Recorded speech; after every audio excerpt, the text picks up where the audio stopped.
多次进入居民家里寻找食物。1个月后，出于人象安全考虑，独象被安全送回西双版纳自然保护区。6月8日，象群离开昆明，他们顺着人类指引的行进路线一路向南。7月途经石屏县和新平县时，气候温暖适宜，是小象们最喜欢的季节。在漫长的旅行中，它们长大了，也变得顽皮了。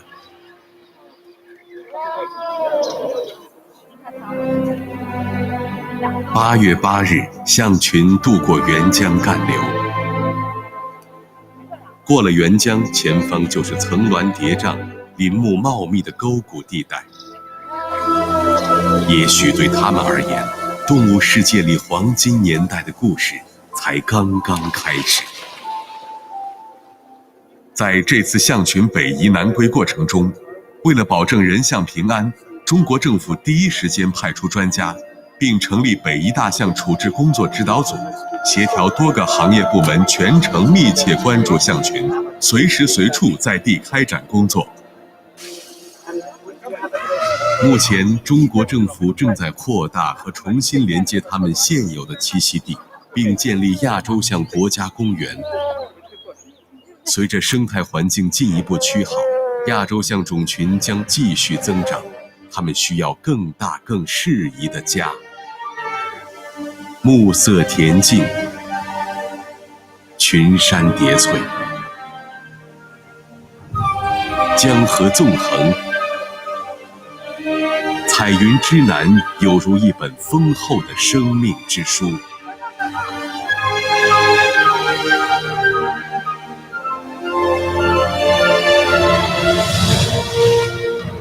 纵观过去10多年，包括亚洲象在内的超过100种受威胁哺乳动物的状况有所改善。亚洲象的北迁与雪豹。好，各位嘉宾，请尽快入座，会议马上开始。Distinguished guests, please take seat. Our meeting will start soon. Thank you. 代表各位嘉宾 Distinguished representatives, the Roundtable A will start soon. Please take your seat. Thank you. Ladies and gentlemen, the Ministerial Roundtable A will be held very soon. Please be seated. Thank you for your cooperation.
尊敬的各位同事、朋友们， Dear colleagues and friends, it is my honor to communicate and discuss with all ministers virtually.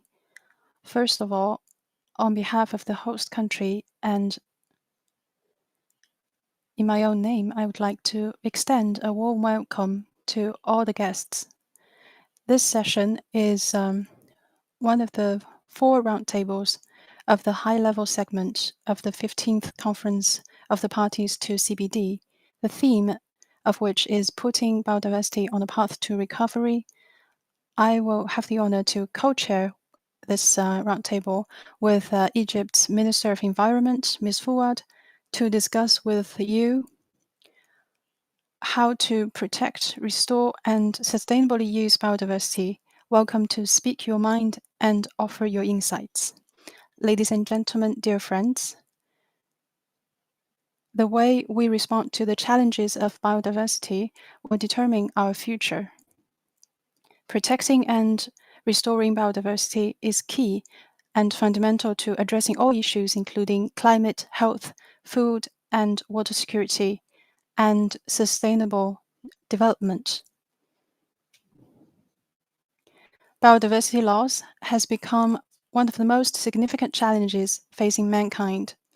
Biodiversity and the functions and services of ecosystems are declining at an unprecedented rate in human history, posing significant risks to human survival and development. Despite the encouraging progress we have made under the Convention, it is insufficient to cope with the current challenges of biodiversity. And we clearly see that none of the Aichi targets have been fully achieved globally. It is imperative to protect and restore biodiversity, and mankind must make historic, transformational, and overall changes immediately.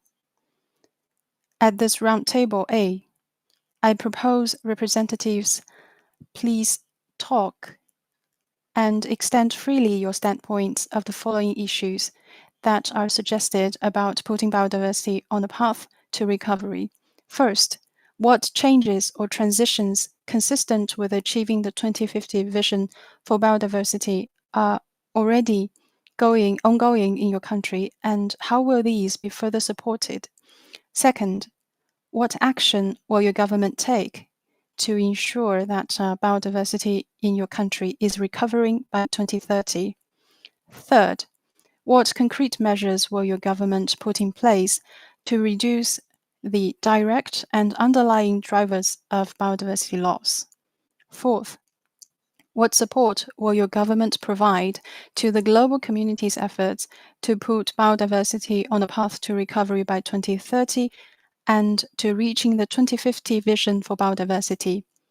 Fifth, what is the role of non-state actors in your country in reaching the 2050 vision for biodiversity, and what will your government do to facilitate and support the engagement of all sectors of society to put biodiversity on a path to recovery by 2030? I have the honor of co-chairing this roundtable with Her Excellency Ms. Yasmin Fuad, Minister of Environment of Egypt, and I would like to invite her to deliver opening remarks for the roundtable. Minister, you have the floor.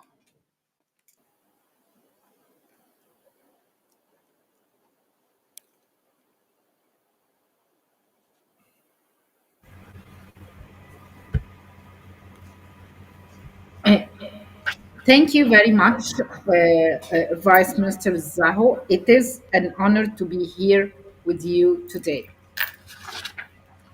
In 2010, the parties to the Convention on Biological Diversity adopted the 2050 vision for biodiversity, where by 2050, biodiversity is valued, conserved, restored, and wisely used, maintaining ecosystem services, sustaining a healthy planet, and delivering benefits essential for all people.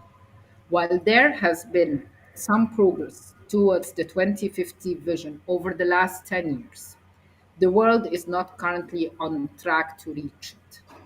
Indeed, the fifth edition of the Global Biodiversity Outlook concluded that none of the Aichi targets adopted in 2010 had been met.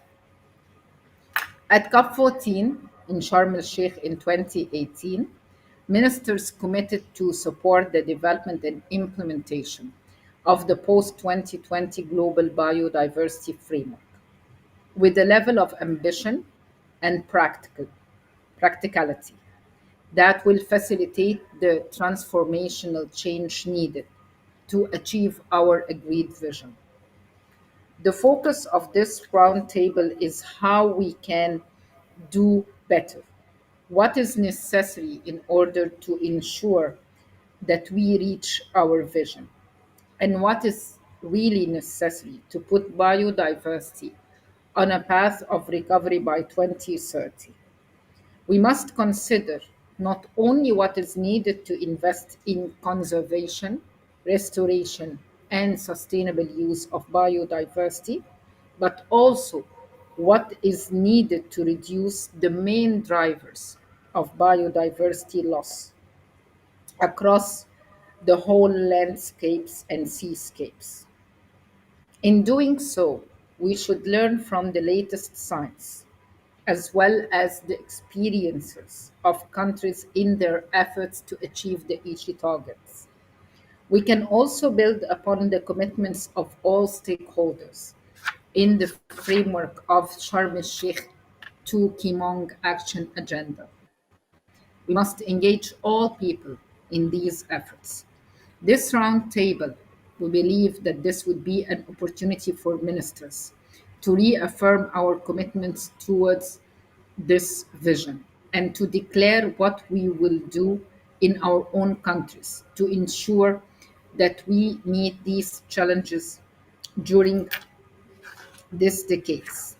Excellencies, finding solutions that address all varying values we attach to nature is challenging, but the potential rewards are great.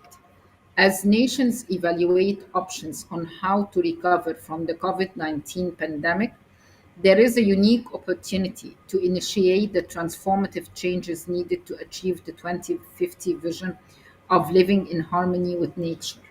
Such actions would put biodiversity on a path to recovery and reduce the risk of the future pandemics, and mitigate and adapt to climate change, combat desertification, and produce multiple additional benefits for all people. Before we open the floor for ministers and other heads of delegation, we would like to start this discussion with some introductory presentation by two of our experts in the subject matter. I would like to invite the Secretariat to give some more information in that regard. Thank you.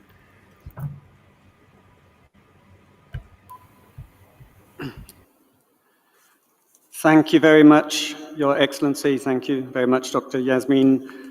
Good day, distinguished delegates. The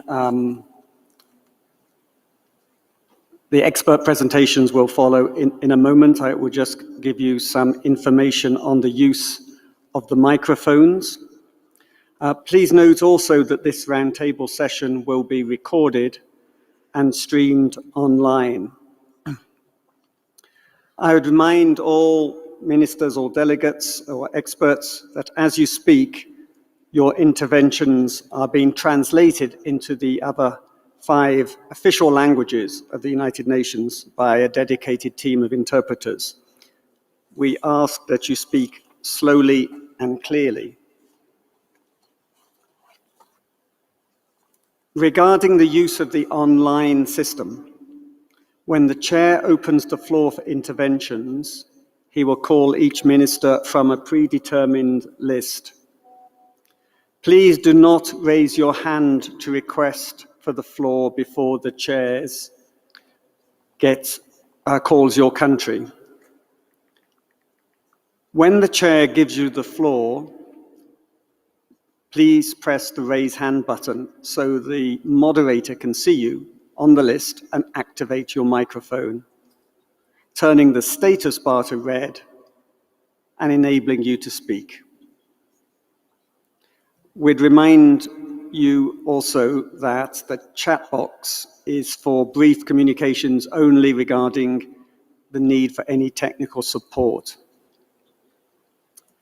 Thank you very much, Madam Co-Chair. Back to you to introduce the expert speakers.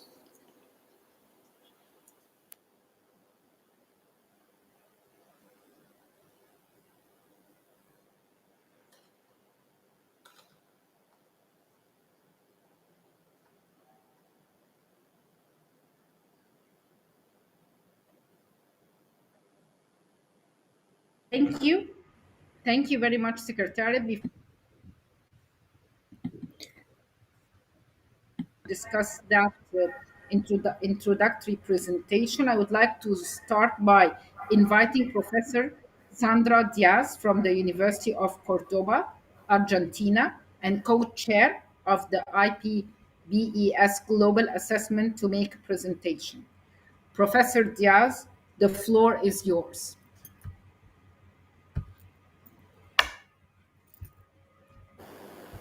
Excellencies, distinguished أصحاب المعالي والسعادة، السيدات والسادة. The IPBES Global Assessment has shined a spotlight on the state and trends of life on Earth and its implication for humankind. The global assessment is about 1,100 pages long, but I will summarize it in a few words. The fabric of life on Earth, within which humans are inextricably interwoven, is unraveling fast. The vast majority of the indicators of nature and its contributions to people are declining globally. This unraveling of the fabric of life is not beyond repair, but soon will be if we don't change course fast. There are myriad local immediate causes for this situation, but the root causes are global, systemic, pervasive, and related to the predominant model of appropriation of nature. Therefore, only by tackling these underlying causes of decline will we be able to deliver a better future for nature and people. This new global biodiversity framework has been characterized by a high level of ambition. And this is good, because the challenges we face today are unprecedented in human history. Our role as scientists is to point out to what degree these aspirations are feasible and what would it take to achieve them. The evidence shows that it's possible to put nature on a path to recovery this decade, but there are some indispensable conditions.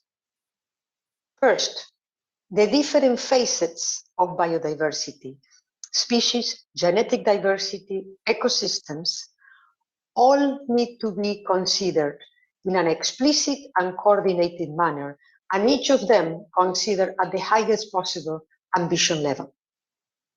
Second, these high levels of ambitions in terms of desirable biodiversity outcomes need to be accompanied by equally ambitious concrete action targets and adequate resources.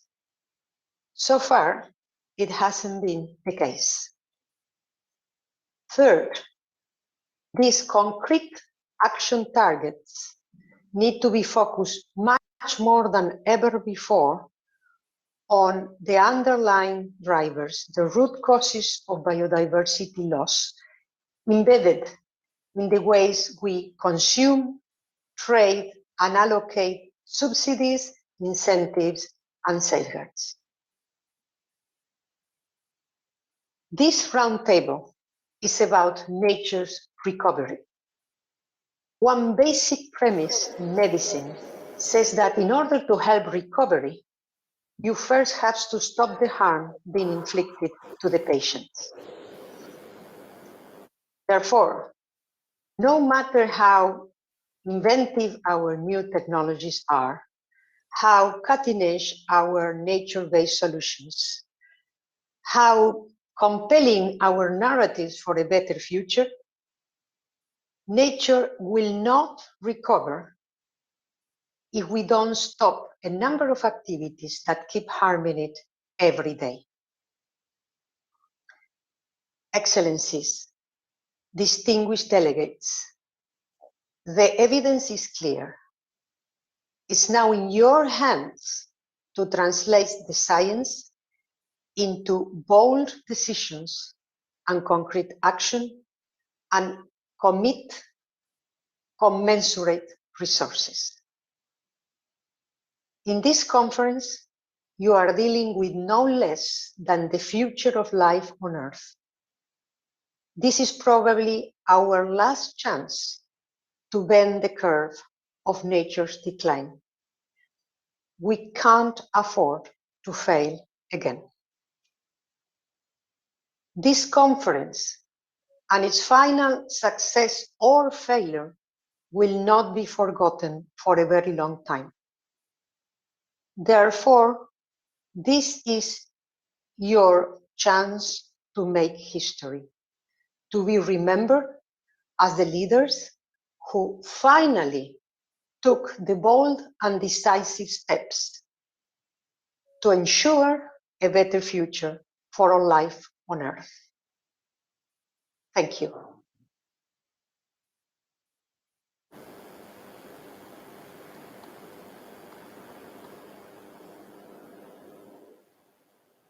Thank you, Professor Diaz, for your interesting presentation, which helps to set the scene for our discussion. I now invite Dr. Wei Fuan from the Zoology Institute of the Chinese Academy of Sciences to make a second introductory presentation. Dr. Fuan, you have the floor.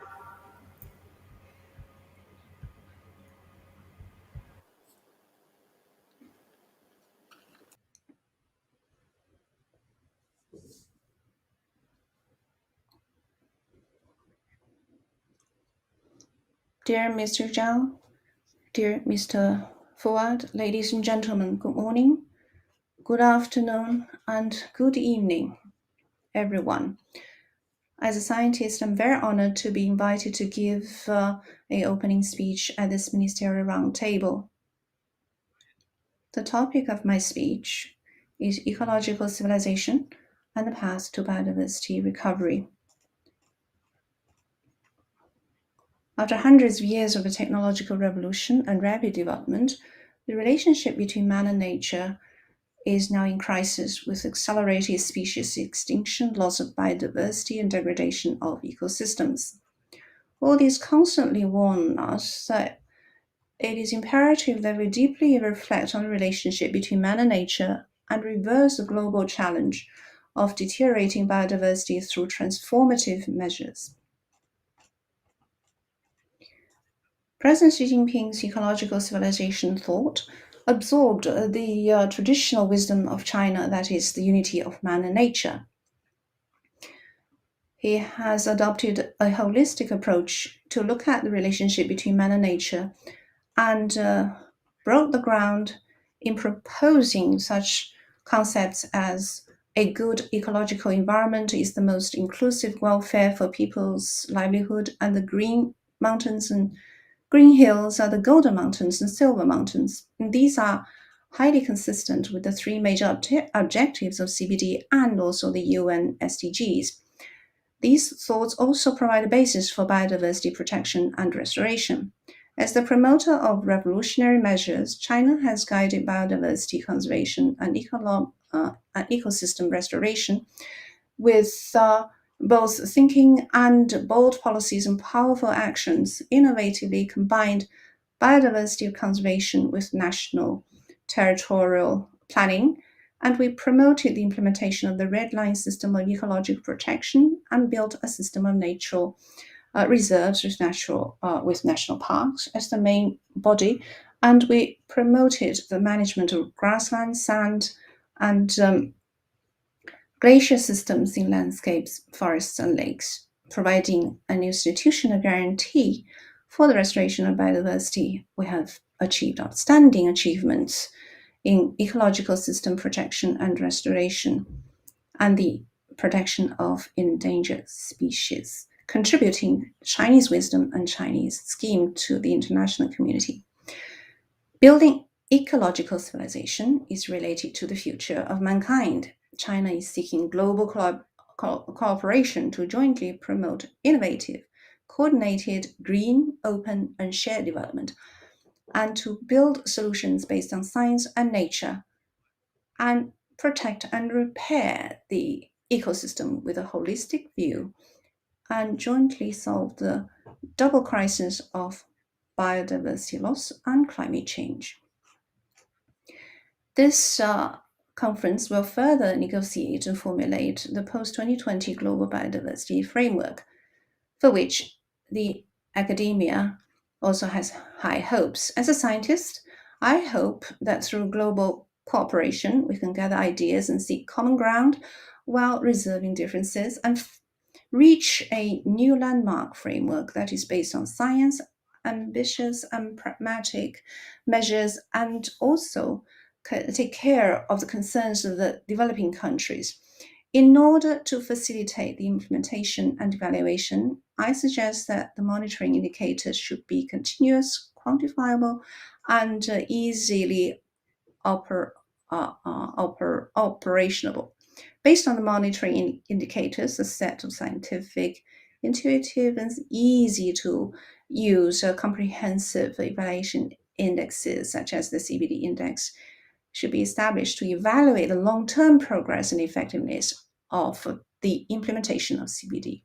Biodiversity is the result of long-term evolution, which can change the environment, but also can adapt to the environment and can be self-recovery. So we should have the patience, confidence, and determination. And from now on, under the inspiration of ecological civilization, we should find a path of biodiversity recovery based on science. I'd like to quote Harry Potter, an actress, Emma Watson, when she was speaking at the United Nations.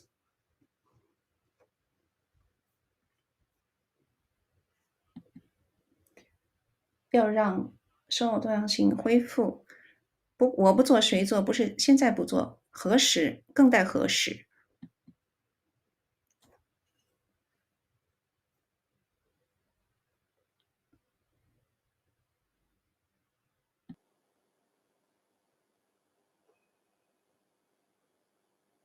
Thank you, Dr. Fouad, for your presentation, which together with Professor Diaz's presentation provides us with the background for a good discussion.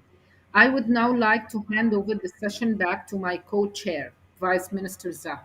Over to you, Your Excellency.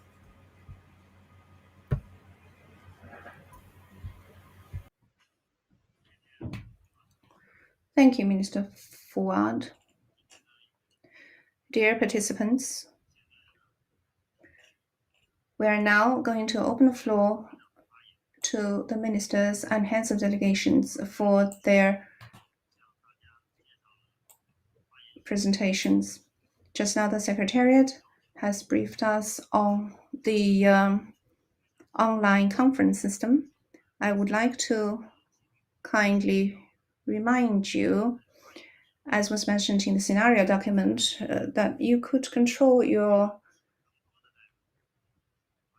speech within 3 minutes so that we can have as many people as possible taking the floor. Now, first of all, I would like to give the floor to New Zealand, Kirikapo Allen.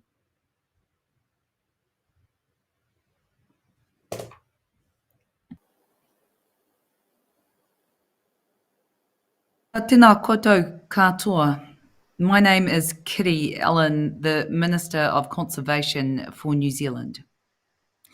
I want to thank China for hosting this critically important conference of the parties. We are all here for the same reason: biodiversity loss and the ongoing degradation of nature are accelerating at an unprecedented rate. These losses are causing irreparable harm to our planet's ability to sustain life.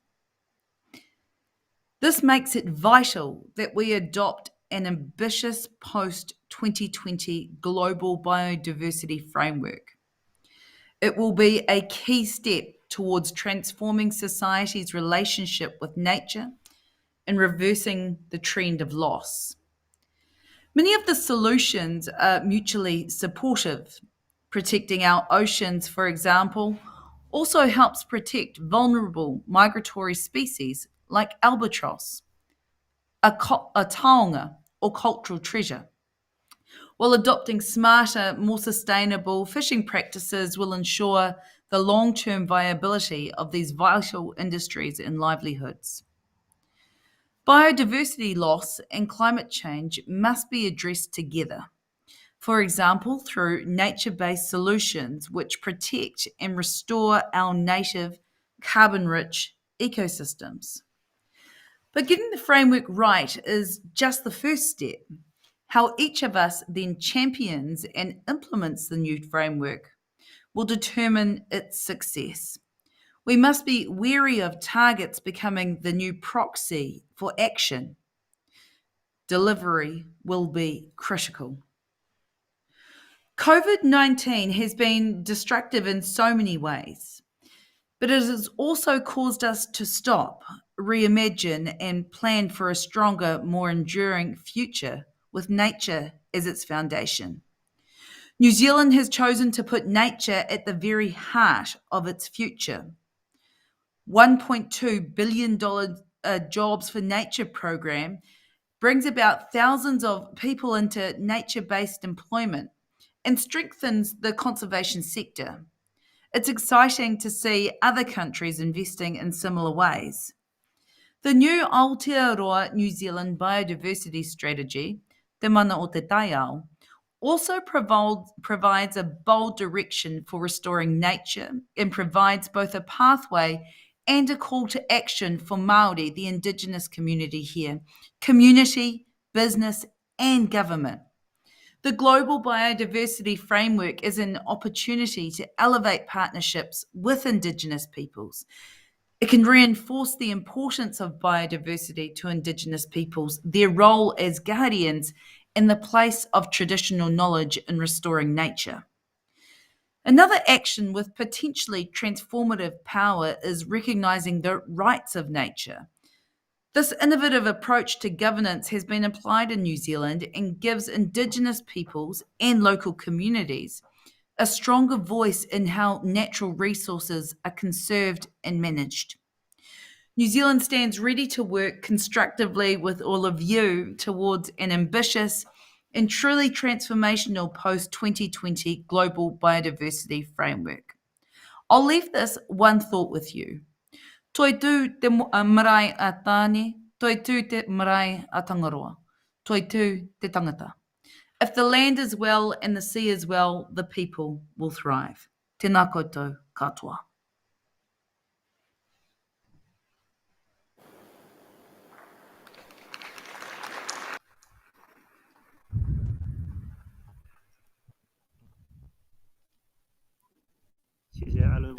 Thank you very much, Your Excellency. I'll now give the floor to the representative of Finland, on environmental protection and ecological protection. Your Excellency, the floor is yours. Thank you.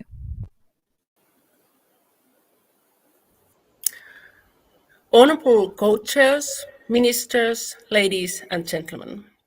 My delegation wants to acknowledge our deep appreciation to the government of the People's Republic of China for hosting the 2021 UN Biodiversity Conference. This high-level segment of the COP15 is important for keeping the momentum of international cooperation to accelerate our level of ambition on the post-2020 global biodiversity framework. The biodiversity depletion is severe, and it's urgent to halt and reverse the loss of biodiversity by 2030. Therefore, conservation and restoration of ecosystems are key for the path to recovery. We have to substantially reduce the negative impact of human activities on land and sea. We need to communicate better and raise the level of knowledge throughout society. We need effective mainstreaming and transformative actions across governments, businesses, and society. And we need full and effective participation of indigenous peoples and local communities, women, girls, and youth. The current pandemic reminds us of the importance of the green recovery and the One Health approach to avoid risk to humans, other species, and ecosystems. We need to ensure that all production and consumption, along with the trade and use of wild species, is sustainable and within the planet's carrying capacity.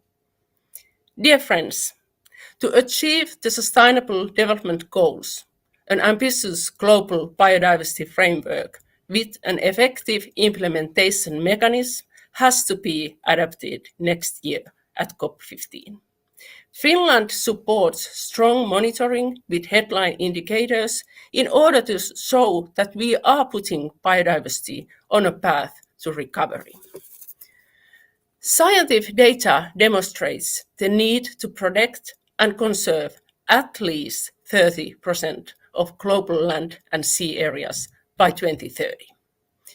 In Finland, we implement national programs to halt the loss of biodiversity and to improve the conservation status of threatened habitats and species. In addition, Finland has joined to many international coalitions, such as the Coalition of the Willing of Pollinators.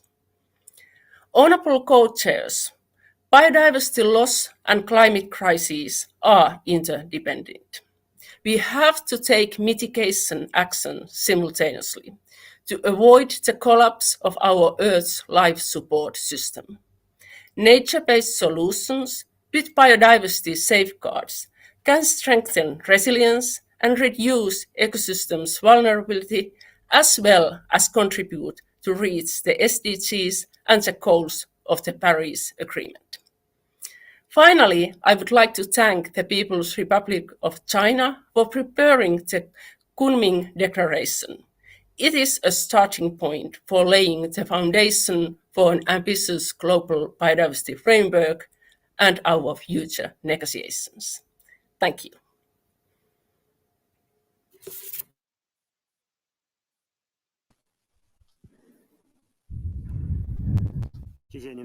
Thank you very much for the intervention. Now I'd like to give the floor to the Minister of Environment from Australia. Your Excellency, the floor is yours. Thank you very much, Honourable Co-Chairs, for convening this high-level segment as part of the 15th meeting of Conference of Parties to the Convention of Biological Diversity. As one of only 17 mega-diverse countries in the world, Australia understands the value of biodiversity. Our Australian plants, animals, and landscapes are unique and distinct. They are core to our identity, important to the health of our environment, and a strong contributor to our economy. As a member of the High Ambition Coalition for Nature and People, and the Global Ocean Alliance, Australia would like to highlight our support for the protection of 30% of the world's land and 30% of the world's ocean by 2030. We support the focus in this target on areas important for biodiversity and through a combination of protected areas and other effective area-based conservation measures. We are establishing 2 new Australian marine parks around the waters of Christmas Island and the Cocos Islands. This will lift the percentage of protected Australian waters from 37 to 45%, over 4 million square kilometres. Our Indigenous Protected Areas program is a core component of our protected area network. Australia currently has 78 dedicated Indigenous protected areas, over 78 million hectares of land and sea.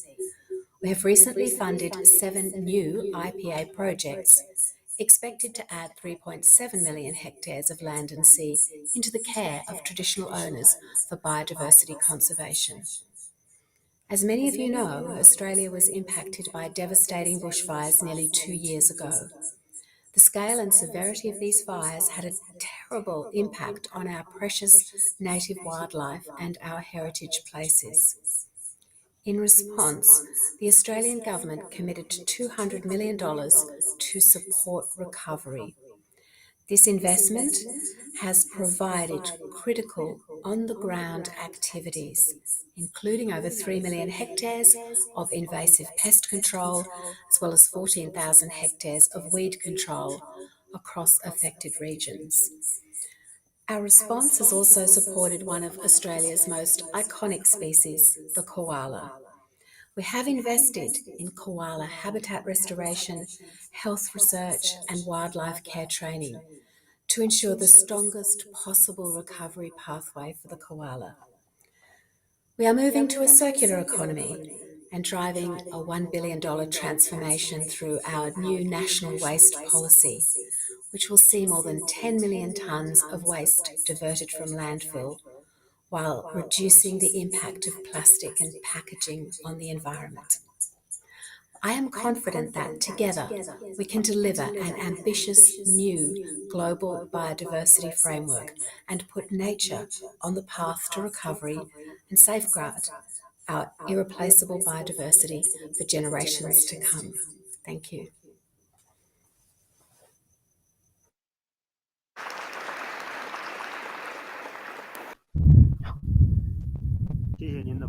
Thank you very much for the intervention. Now I'd like to give the floor to representative of Chile.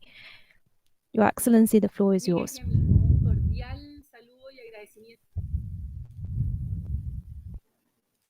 De la COP15 de la CBD. Lamentar que no podamos reunirnos. Thank you so much for hosting this COP. I'm sorry that we can't all be there in person to meet. But we are part of nature and our well-being directly depends on it. Our actions have caused climate change, biodiversity loss, degradation of land, desertification, and now we need to face up to this decisively to deal with the situation.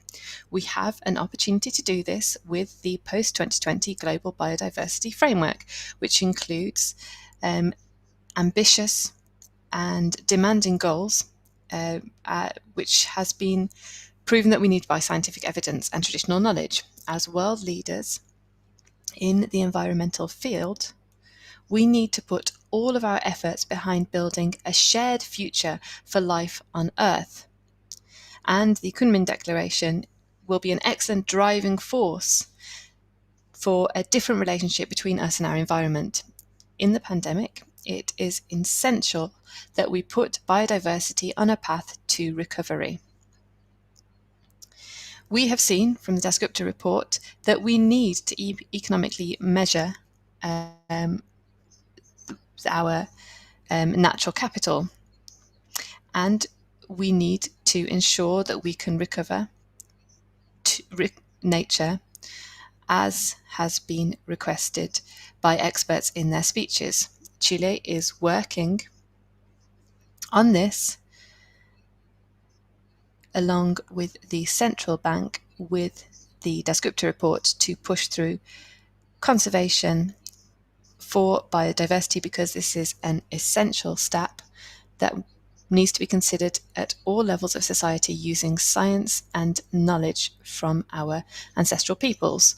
We see that ecosystem-based approaches, including nature-based solutions, are a path for a green recovery and sustainable development. These need to be an integral part of an ambitious agenda. And so we've included this in our NDC and also our long-term climate strategy to ensure that Chile can be carbon neutral and resilient up to 2050.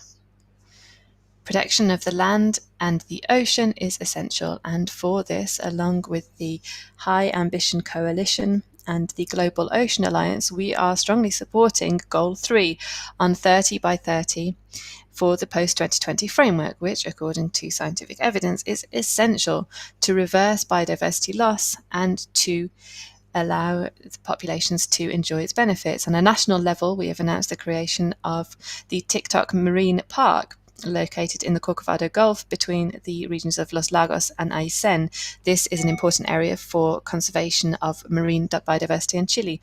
It stretches over 780 kilometers squared, and this is an important step to increase the protection of coastal marine areas, which are currently underrepresented when it comes to complying with the ocean component in our nationally determined contributions to deal with climate change.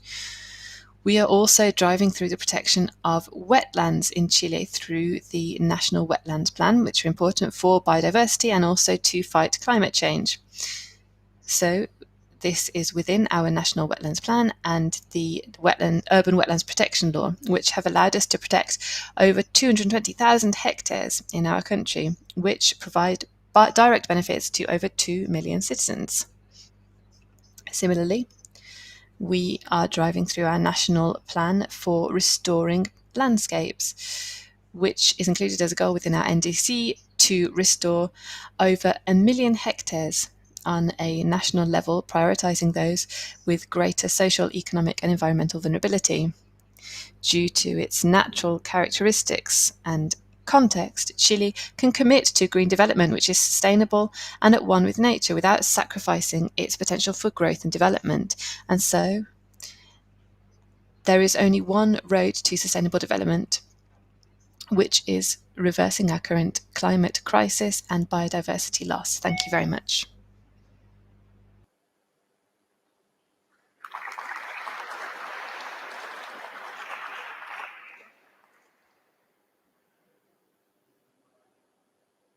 谢谢您的发言。下面有请葡萄牙环境与气候行动部若昂·佩德罗·马托斯·费尔南德斯部长发言。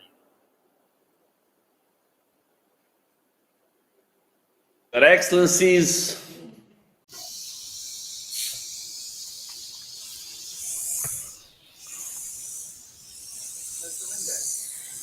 Maybe yes, please. Located in the southwest corner of Europe, extends across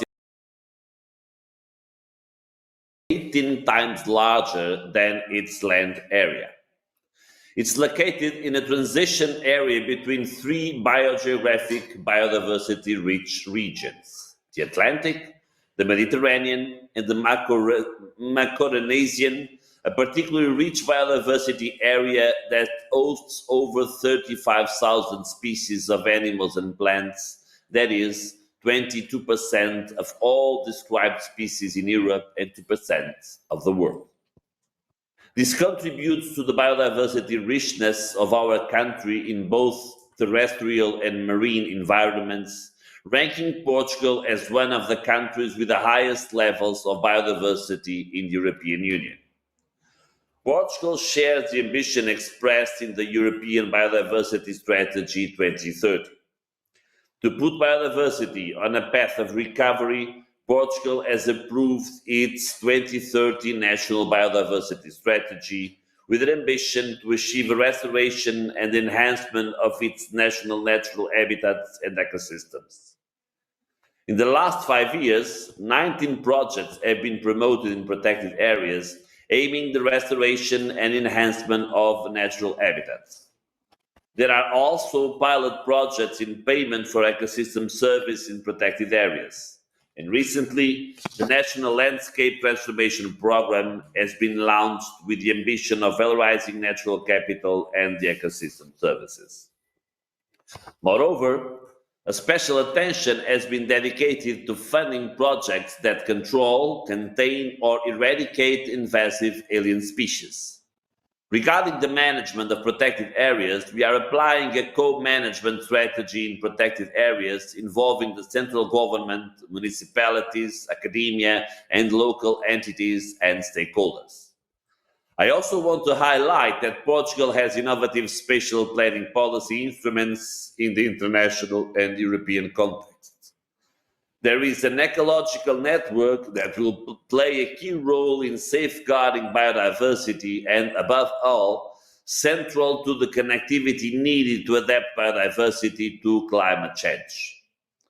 Portugal is highly committed to ecological restoration, the main route for increasing biodiversity, mitigation and adaptation to climate change, and combat desertification and land degradation. Strengthening policies lines directly linked to territorial management within various sectors of society and governance is key to achieve the 2050 vision for biodiversity. Ladies and gentlemen, the loss of biodiversity and the process of global climate change are indeed great challenges. Portugal pledged the High Ambition Coalition for People and Nature and intends to play an active role. We are committed to protect at least 30% of land sea by 2030 through protected areas and other effective area-based conservation and territorial management measures. Portugal was a pioneer when it made a commitment to achieve carbon neutrality by 2050. This commitment can be even more successful if it is also underpinned by political action on biodiversity. As such, we are focusing on several lines of action that will promote the required alignment between the biodiversity and climate change policies. Today's trajectory of biodiversity collapse can only be reversed with the implementation of these combined policies. I would like to give our best wishes to you all gathered these days in this COP15, showing your commitment to a better and more inclusive world. Thank you.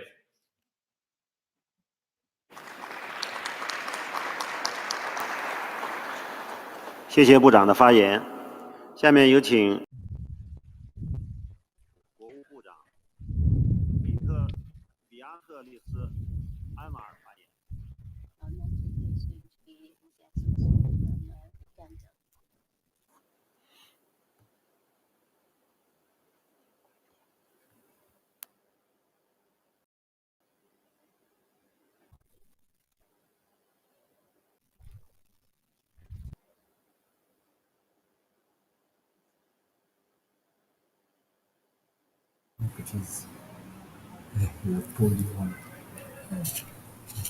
Not here. Are we on? Yes, I am. Yeah, you can start. Thank you, Chair, Your Excellencies, distinguished delegates in your various capacities, ladies and gentlemen. Thank you, China, for hosting this high-level segment. Distinguished delegates, Uganda has a unique physical features and biogeographical location, making it one of the richest countries in biodiversity in the world, and hence it is referred to as the Pearl of Africa. There are more than 18,783 species that are known. Uganda is home to an estimated population of 468 mountain gorillas, accounting for half of the world's population of this endangered species.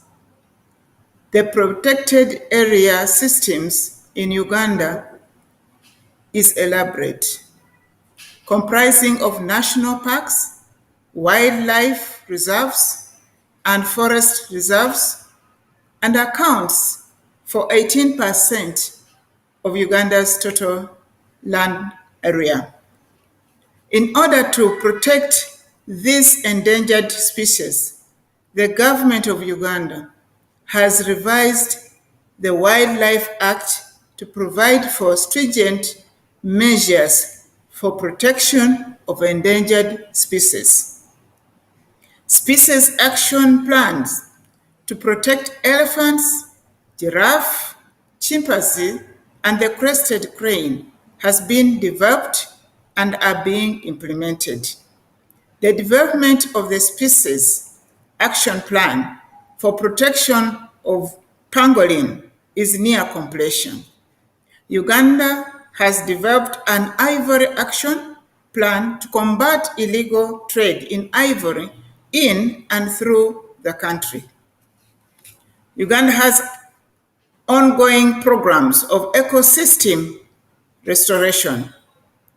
To date, over 4,000 hectares of wetlands have been restored, 1,200 hectares of degraded lake shores, and over 200 hectares of bare hills have been restored.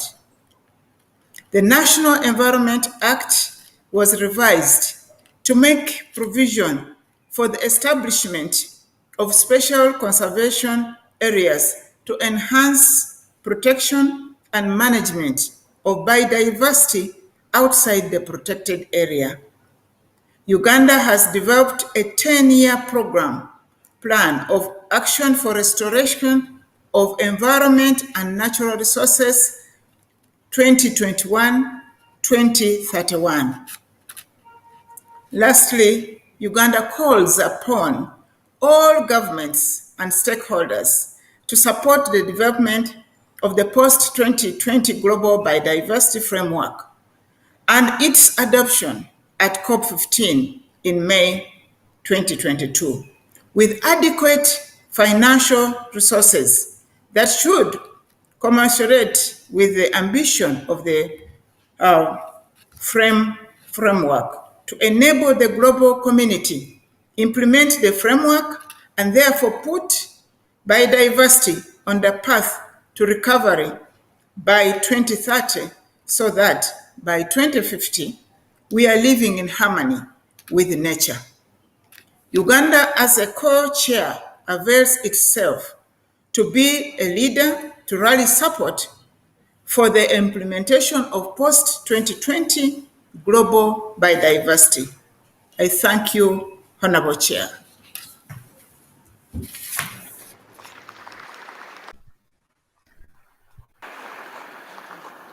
谢谢您的发言。下面请摩洛哥能源转型可持续发展部。Our next speaker is going to be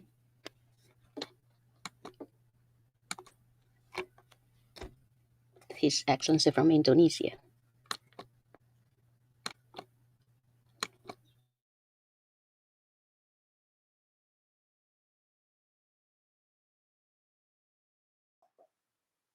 أود في البداية أن أتوجه بالشكر الجزيل لجمهورية الصين الشعبية على تنظيم هذا المؤتمر. كما يسعدني كذلك أن أشارك معكم. I would like to start by thanking the People's Republic of China for holding this meeting. Ladies and gentlemen, we all know that this meeting is important because the world today is currently facing the degradation of ecosystems, which is having an impact on our ways of living for around 3 billion inhabitants of the world. And we are losing almost 10%. We could lose 10% of our riches.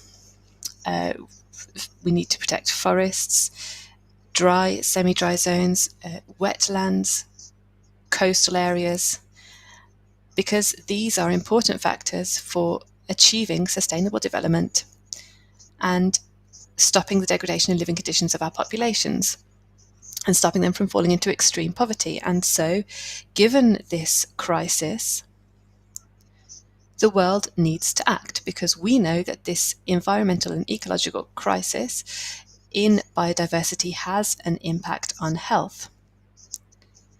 And this is something that we noted over the past few years. We would also like to say that climate change and ecological and environmental change has been at the root of various natural disasters, and this is why we need to act. This is indeed what the Kingdom of Morocco is doing, faced with the pressure that it is experiencing and that its environment is experiencing. And so Morocco would like to join the international community in these efforts to restore biodiversity. In this context, we would like to speak about the strategy launched in 2020, which is particularly to do with forest resources. And so we aim to protect these resources and to develop them to help reforest a certain number of hectares each year. And we hope that by 2030, we will have reforested over almost 10,000 hectares.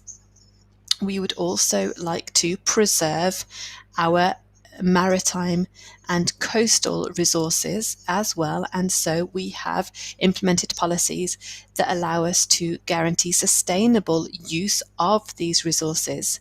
And today we have taken a certain number of measures in order to maintain the health of these ecosystems.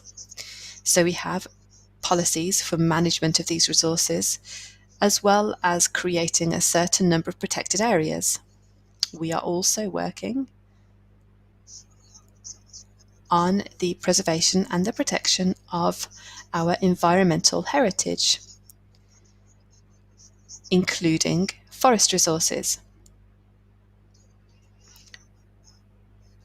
Within the framework of post-2020 biodiversity framework, we have also tried to overcome a number of challenges that countries the world over are faces, and we would like to help to reduce the effects of global warming above 1.5 degrees Celsius.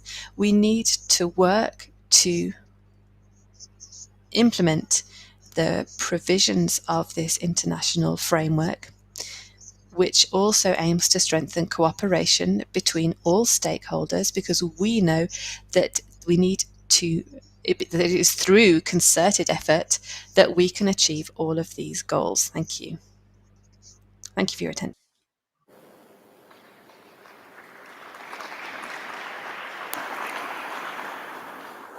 谢谢您的发言。下面请卢森堡环境、气候和可持续发展部部长卡罗尔·迪斯堡女士发言。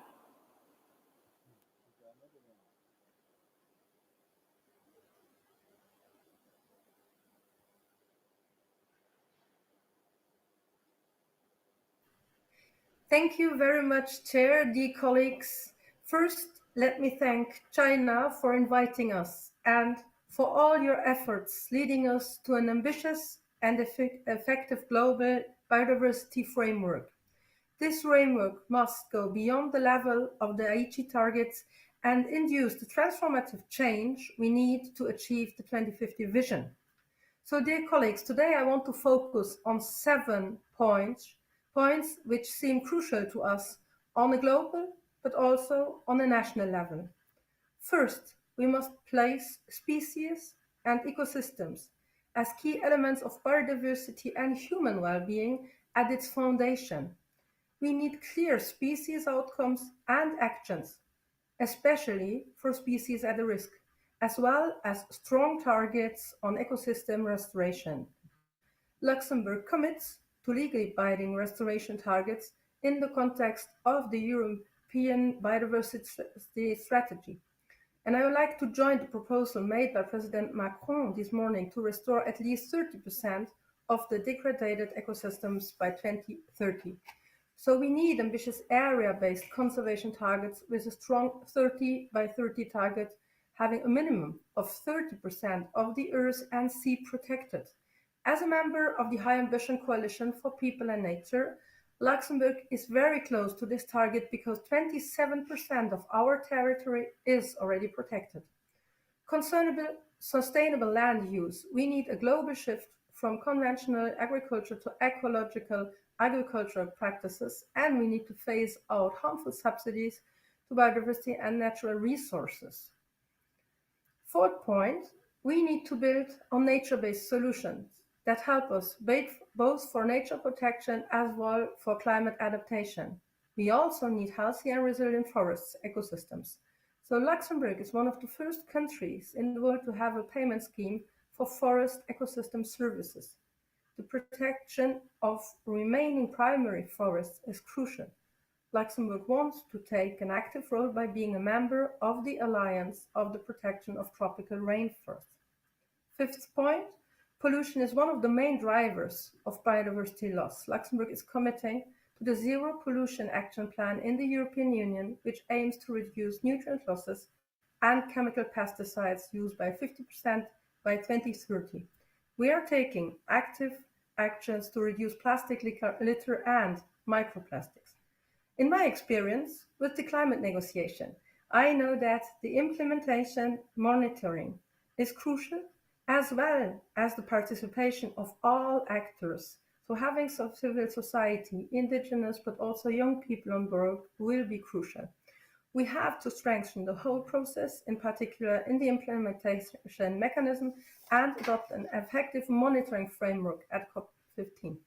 In the same way as the 1.5 target for climate, we need to have good communication to the world.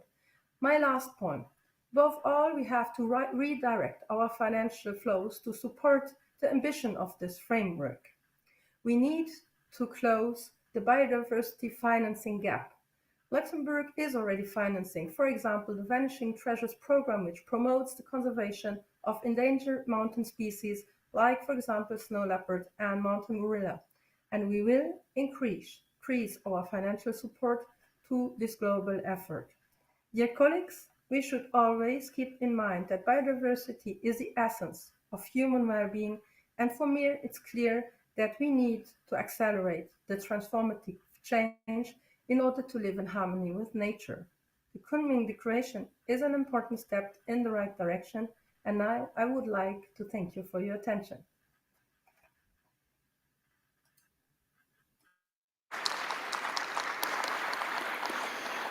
谢谢您的发言。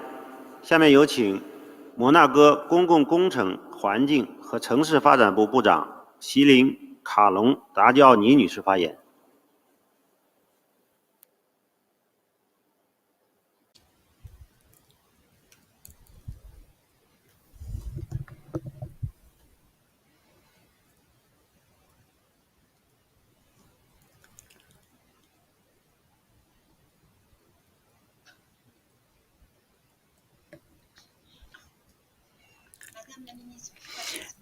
Madame Minister Yasmin Fouad, Vice Minister Yingming Zhao, ladies and gentlemen, colleagues, I welcome this opportunity to participate with you in this roundtable and to remind you of the close involvement of our country in the work of the CBD, of which we have been a party since 1993.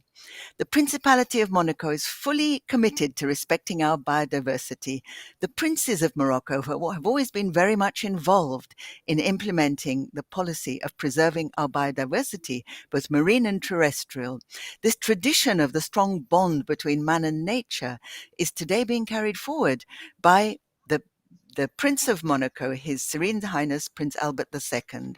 Our sovereign's commitment is seen in the whole spectrum of the National Strategy for Biodiversity, whose goals and initiatives are subjected to regular evaluations. The Principality may be small in size, but it is even so, a reservoir of biodiversity for both individual species and marine habitats. For instance, concerning management of marine biodiversity, Monaco has established 2 protected marine zones with follow-up in terms of inventories, also programs for environmental restoration of our shoreline and our ports too, uniting economic dynamism and biodiversity. We want to involve our younger generation too through an educational marine zone program.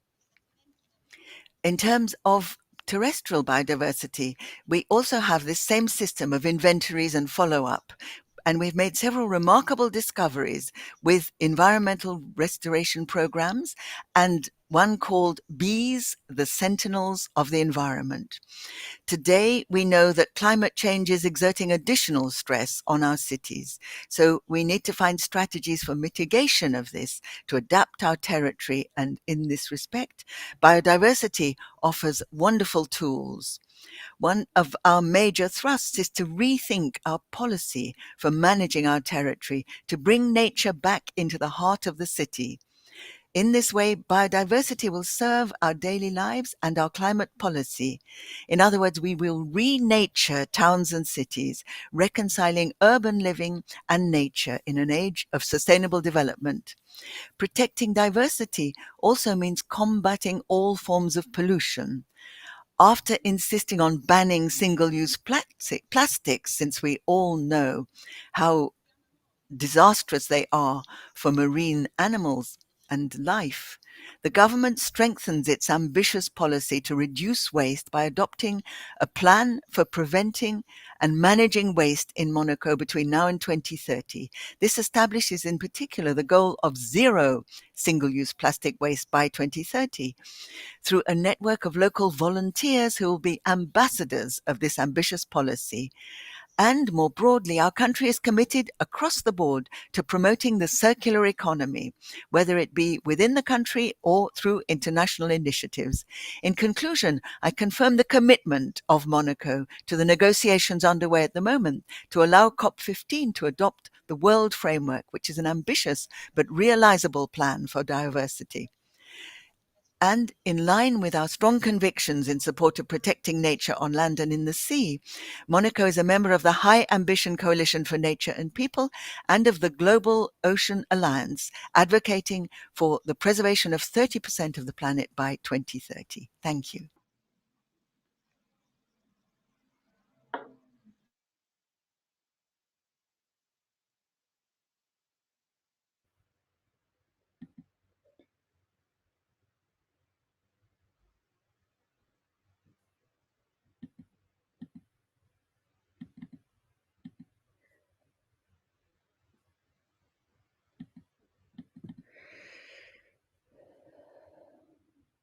The interpreter is sorry because the floor is not coming through.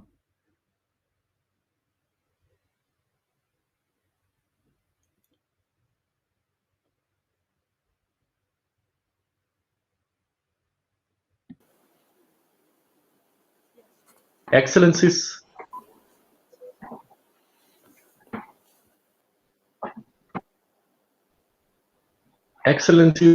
all delegates, ladies and gentlemen, it's time to treat the biodiversity crisis with the same urgency that we apply to the climate crisis. Both threaten our survival, and we cannot solve one of these crises unless we also solve the other. It will not be enough to halt the loss. We must immediately put nature on a path to recovery and ensure a net gain by 2030. Looking back, we failed to implement the targets agreed in 2010. We cannot afford to fail again.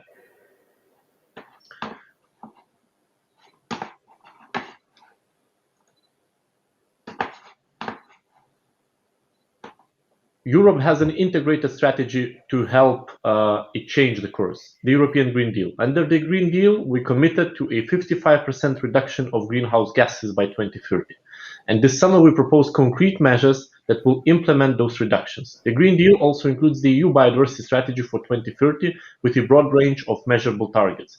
including the protection of at least 30% of EU's land and seas, and 50% reduction of use and risk of pesticides, promoting agroecology by having at least 25% of our agricultural land under organic farming management and planting 3 billion trees. To track our progress, we are putting in place a comprehensive indicator-based monitoring system. Our sustainable financing initiative will direct finance to where it's needed.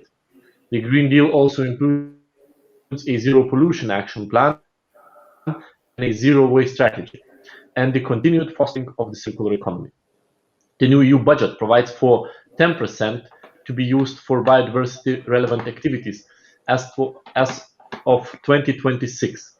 And we have adopted a strategy to improve the health of EU forests. So as you can see, we have now quite impressive list of policies that they give you an idea of our priorities for the post-2020 Global Biodiversity Framework to be agreed at CBD COP15. We need and we will defend ambitious goals, milestones, and targets, which are measurable and time-bound where feasible.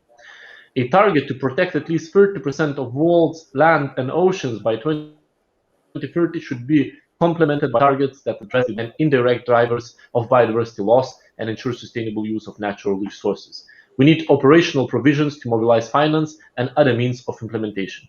In this context, in September, the President of the European Commission announced that the EU will double its international biodiversity financing, in particular for the most vulnerable countries. We need much stronger implementation, monitoring, and review processes, including transparency on intended implementation, reporting, a global gap analysis, and stocktake with racketing up for efforts if needed. We need effective implementation of the third CBD objective regarding access to and fair and equitable sharing of the benefits from the use of genetic resources linked to biodiversity, which is at the same time guarantees the science, research, and innovation can continue to bring full benefits that also support the implementation of the other objectives. And lastly, we need to ensure respect of the rights of indigenous peoples and full and effective participation by indigenous peoples and stakeholders. Let me be clear, an approach that focuses on the lowest common denominator will not suffice. We need to create the conditions to move forward, and I count on China and all of you to bring this process to an end. Thank you.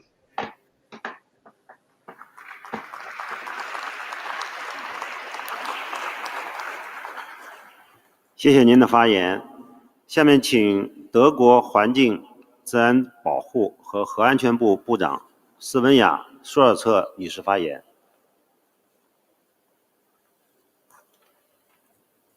你那边怎么样？我这儿还是不行。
这样可能我们德国环境部长连接有点问题啊，我们进行 Representative from Germany, please. Germany, please. 刚果的环境部长也现在临时没在线上。 And representative from Congo is not present either. Do we have representative from Germany, please? 下面我们先请 So we'll give the floor to Lithuania. Representative from Lithuania, Your Excellency, the floor is yours. Okay. Thank you. Thank you, Vice Minister Zhao, Minister 德国环 Fuad. 境部长有请。Okay, it works now, I think. Vice Minister Zhao, Minister Fuad, colleagues, ladies and gentlemen, thank you for organizing this high-level ministerial segment, it is a positive and important signal that we can now finally open the 15th conference of the parties to the CBD. Time is running out. We are losing biodiversity at a concerning scale and speed. We want to jointly put a halt to this and reverse the trend. To do so, we need an ambitious new global biodiversity framework. My 3 priorities to the process are ambitious and concrete targets, ensuring that these are implemented, and mainstreaming biodiversity in all areas of policy and industry. What does this mean specifically? First, the new biodiversity framework must contain ambitious targets and effective measures to protect and restore ecosystems. These targets should be set out as specifically as possible so that we can check whether we are on the right path. I attach great importance, for instance, to the target of protecting 30% of the land and sea by 2030. Second, the new biodiversity framework must incorporate more effective and decisive implementation mechanisms at all levels. This time, we must ensure that none of the targets remain empty promises. This means an obligation to transpose the global targets in national strategies, effective monitoring, efficient reporting, and strongly scrutiny of successes and gaps. In Germany, we are revising our national biodiversity strategy. It will be tailored to the new global framework and will serve the ambitious implementation of the global targets at home. And third, I would like to emphasize mainstreaming biodiversity in all areas of policy and economy. Nature conservation can no longer be a matter only for environment ministers. This also applies to coronavirus-related economic recovery programs. It is just as important to phase out environmentally harmful subsidies, including those that have negative impacts on nature. The new global framework must establish the necessary guidelines for economic activities and the responsibility that society as a whole bears towards nature. Germany's action program for insect conservation is a good example here, because conserving pollinators and other insects is not just important for nature, but also for other areas like agriculture.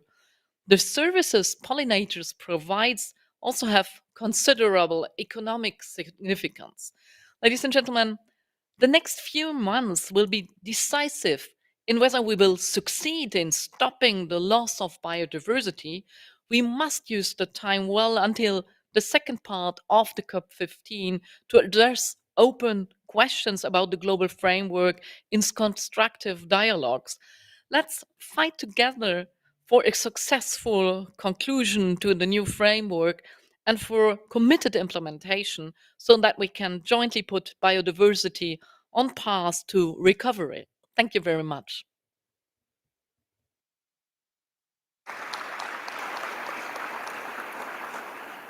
谢谢部长女士的发言。 Thank you very much for your talk. Our next speaker.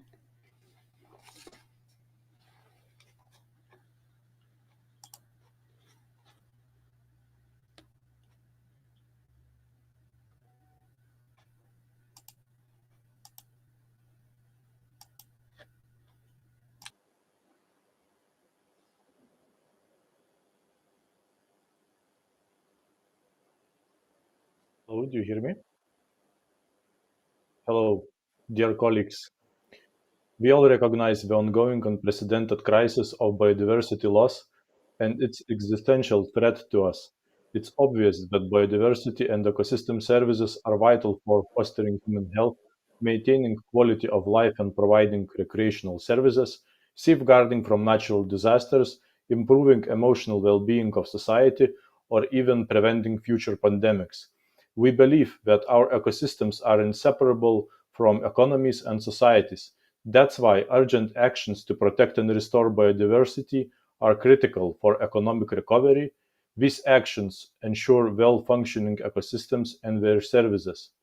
Therefore, Lithuania is seeking to ensure better conservation and restoration of ecosystems and their services by integrating provisions of global strategic documents into the decision-making. In particular, we are currently focusing on forests and wetlands. These ecosystems in our climate zone are critical for biodiversity conservation and in combating climate change. Our priority is to develop national agreement on forests. It will determine long-term forest policy and ensure sustainable use and protection of natural forest habitats and rare species. We plan to expand forest land. In the next 4 years, it will cover more than 35% of Lithuania's territory.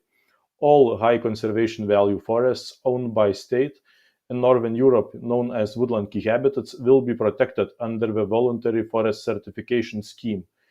We are planning to restore degraded wetlands for their valuable services. Our commitment by 2024 is to enlarge national coverage of protected areas to reach 20%, a quarter from which would be strictly protected. To improve management of such areas, we need to review current legislation, upgrade competent institutions, use data-driven decision-making process, show benefits of our efforts to stakeholders and public.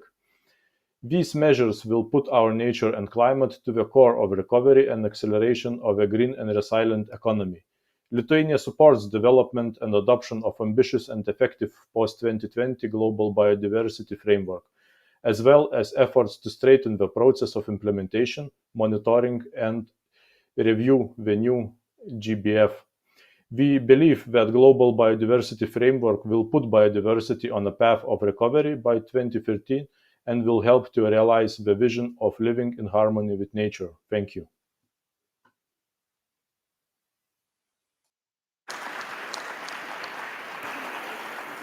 谢谢您的发言。下面有请希腊环境和能源部副部长乔治·阿姆里拉斯先生发言。Your microphone is now open. Hello.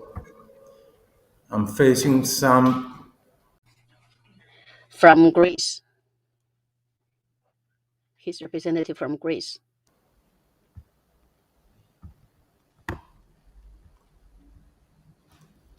Can you hear me, Mr. Chair? Yes. 我们可以听到你，很清楚。You cannot see me. We can hear you, but we can't see you. 我们可以听，但是我们看不到你的影像。你说啊。We can hear you.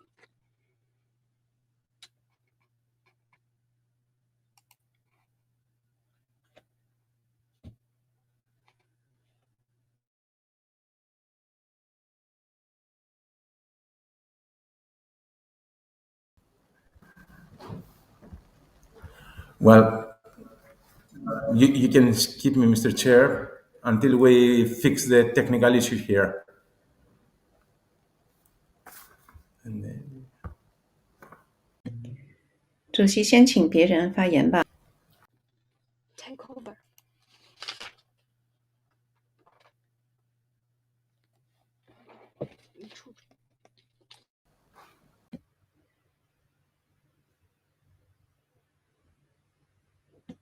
主席，希腊这个连线有一点问题，那我们进行下一位，请亚美尼亚环境部副部长安娜·马兹曼尼安女士发言，有请。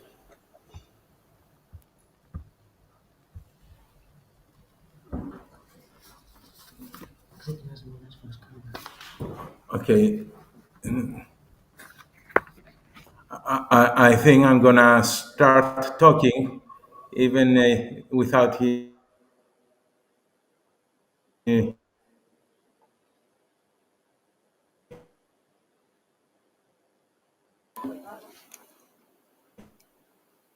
Please go ahead, Greece.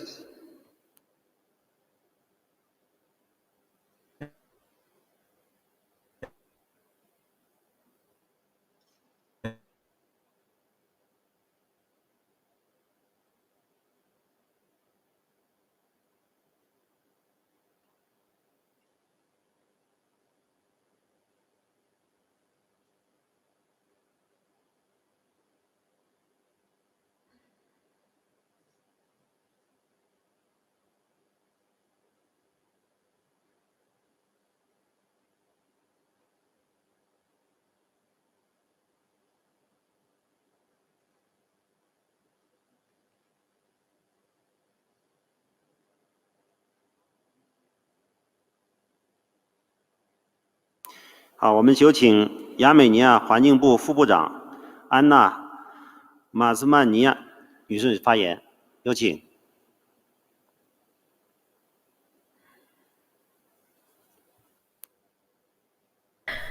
Representative from Armenia, Your Excellency, the floor is yours. Thank you.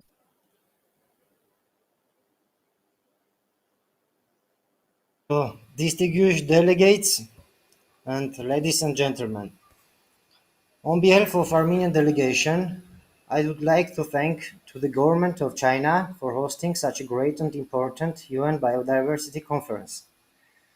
Also, I would like to thank to co-chairs, CBD Secretariat and all organizers of the conference. Armenia is typically mountainous country with rich and unique biodiversity and with high level of endemism.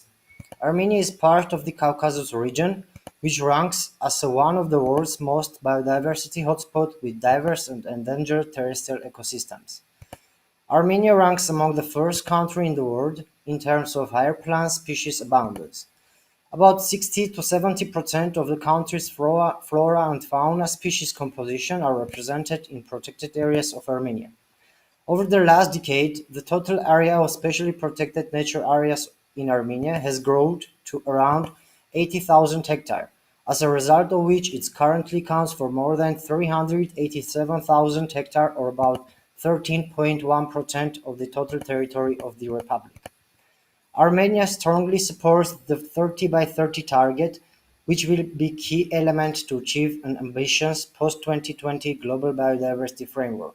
Also, Armenia is a member of High Ambition Coalition for Nature and People to push forward this important global target.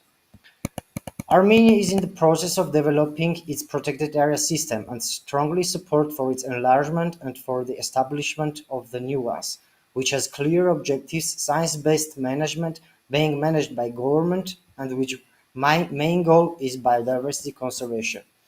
The most important is effectiveness of protected area management, effective conservation measures, promotion of capacity building, and sustainable financing. For active management action, to enable the recovery and conservation of species, Armenia supports the promotion of ex situ conservation measures as one of the conservation strategy for recovery of species. So Armenia commits to ensure the development, adoption, and implementation of effective post-2020 global biodiversity framework that includes provision of necessary means of implementation in line with the Convention, support to the development, adoption, and implementation of the effective post-2020 implementation plan, accelerate and strengthen the development and update of the national biodiversity strategy and action plans to ensure the effective implementation of the post-2020 global biodiversity framework at national level through the harmonized solution of biodiversity protection and social economic issues. The commitments undertaken by country under CBD and taking account the current ongoing international development and the ecological and environmental issue in Armenia, in 2014 by the government of Armenia has been approved the strategy of specially protected nature of Armenia and the state program and measures for the conservation of specially protected areas of Armenia for 2014 and 2020. In 2015, the government of Armenia has approved the national strategy and action plan for biodiversity conservation in the field of protection, reproduction, and use of biological diversity of the Republic of Armenia. Currently, we are in the process of development of Armenia's new NBSAP and also new SSPNA, which will be developed and updated to ensure the effective implementation of the post-2020 Global Biodiversity Framework. Thank you.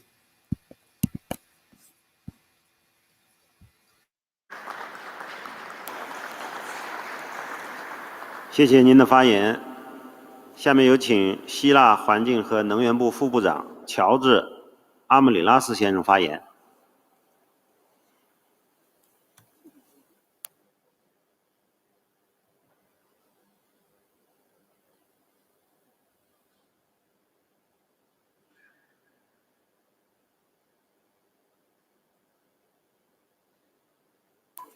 很抱歉，我们跟希腊线又断了。下面我们有请卢旺达环境管理局总干事朱丽叶·卡贝拉夫人发言，有请。Thank you, Mr. Co-Chair. Greetings from Kigali. Biodiversity and ecosystem services sit at the heart of Rwanda's aspirations for a high quality of life, enabled by a healthy natural environment. Today we have a vision to be a climate resilient and carbon neutral economy by the middle of the century. To achieve this vision and contribute to the 2050 Global Biodiversity Vision of living in harmony with nature, Rwanda is undertaking a number of practical initiatives to protect, restore, and enhance biodiversity. We are implementing landscape and ecosystem approaches to restore and rehabilitate biodiversity and ecosystem services and enhance resilience to climate change. We are expanding conservation areas and protecting threatened species such as the majestic mountain gorilla and the eastern black rhino. Rwanda has incorporated biodiversity into land use plans as well as green city development frameworks. We are also proud of the efforts made to address all forms of pollution, especially single-use plastics and air pollution. However, we can only realize our long-term vision with the necessary financial investment, human resource, and technological innovation. That is why Rwanda has fostered strong partnerships with conservationists and the private sector. Over the next decade, Rwanda has committed to promote biodiversity conservation, including the expansion of national parks to contribute to the global target of 30% of land and sea under protection by 2030, and 50% under protection by 2050. For example, we have embarked on an ambitious plan to expand Volcanoes National Park, the home of the mountain gorillas, by 23% in the coming years. We are working hard to maintain 30% forest cover to increase carbon stocks and contribute to climate change mitigation and adaptation.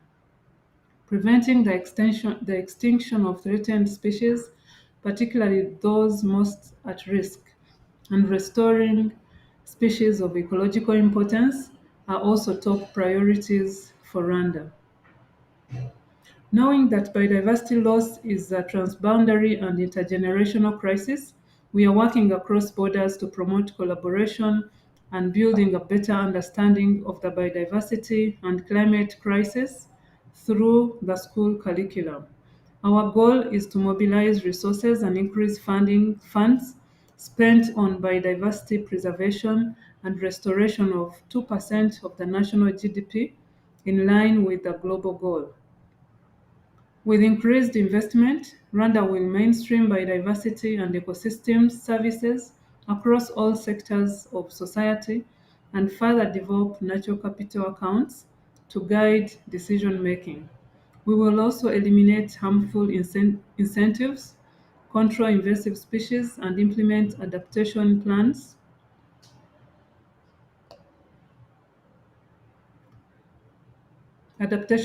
to address the main ways climate change affects biodiversity and ecosystem services. Rwanda is a firm believer in the power of multilateralism to curb biodiversity loss and climate change, and we will continue to share our experience as we work towards the goal of living in harmony with nature. Rwanda has a bold vision for green and climate resilient future that puts biodiversity at the heart of everything we do. We look forward to working with existing partners and forming new partnerships to achieve this vision. The value of the natural world and its immense diversity cannot be measured. It is our responsibility to do everything we can to protect this biodiversity and our way of life for generations to come. Rwanda stands ready to play our part, and thank you for your kind attention.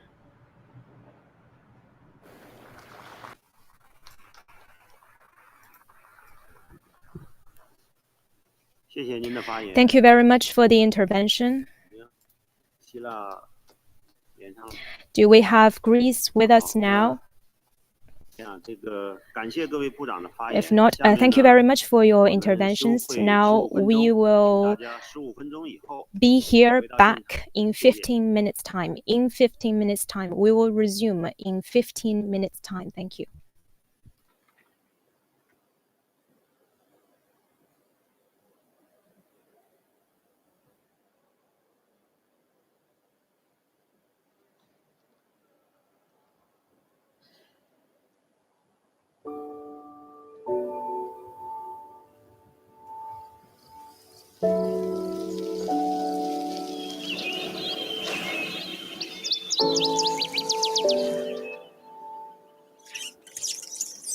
Biodiversity is essential for the survival and development of mankind.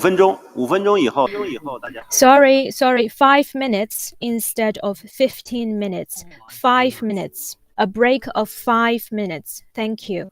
Nature is constantly sending us warnings. We must seriously consider man's relationship with nature. We should protect nature and preserve the environment like we protect our eyes.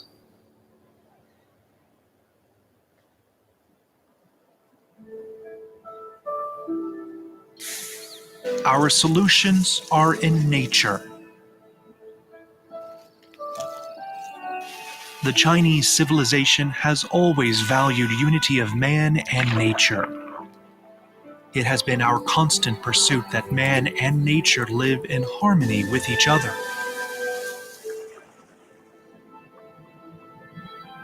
We prioritize ecological conservation and pursue a green path to development. Advance protection and development in parallel.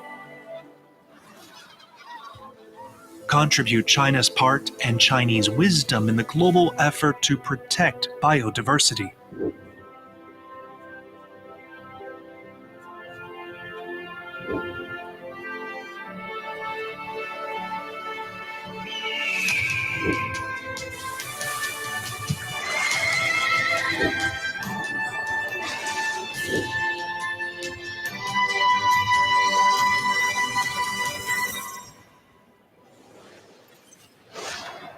Little by little, grains of soil pile up to make a mountain, and drops of water converge to form a river.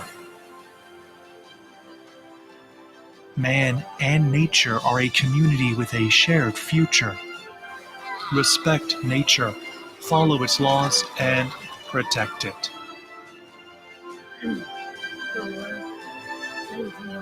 A sound ecosystem is essential for the prosperity of civilization. Let us join hands and work with concerted efforts to build a beautiful world of harmony among all beings.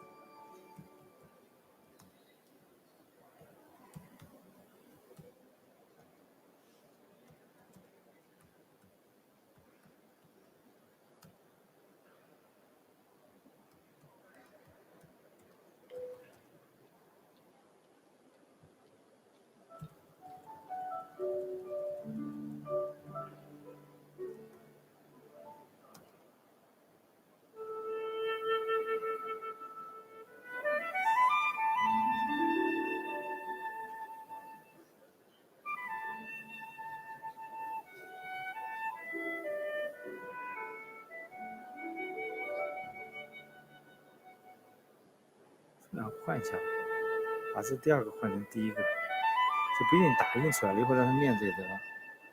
啊，能打印我打印了。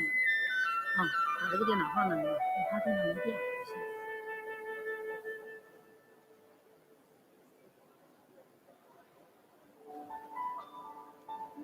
行吧，就这样。啊。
尊敬的各位部长、各位代表，下面我们继续进行。Distinguished delegates, let's resume our roundtable.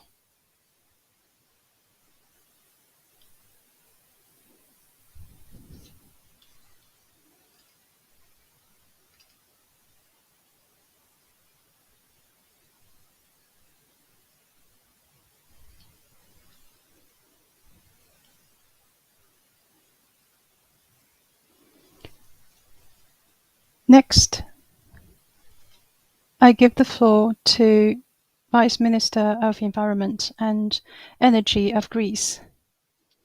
Sir, you have the floor. Dear colleagues, it goes without saying that biodiversity is not only essential to ecosystems, but also affects our lives. Just to mention the ongoing COVID-19 pandemic, which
稍等一下，我们在等希腊在上线，稍等一下。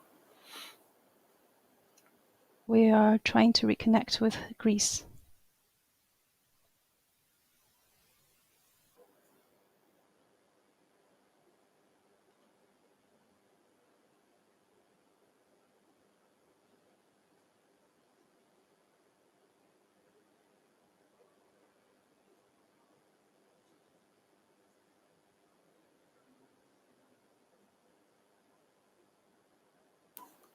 好吧，我们进行下一位发言，请斯洛文尼亚环境与空间规划。Speaker, I now give the floor to Slovenia, Minister of Environment and Spatial Planning. Sir, you have the floor.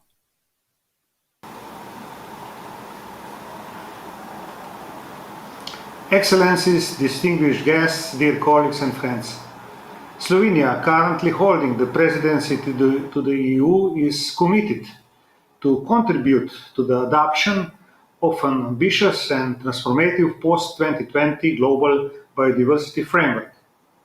In order to put biodiversity on the path to recovery by 2030, we all need to step up the restoration and the protection of nature. Slovenia is known as a green country. However, pressures and threats to biodiversity exist.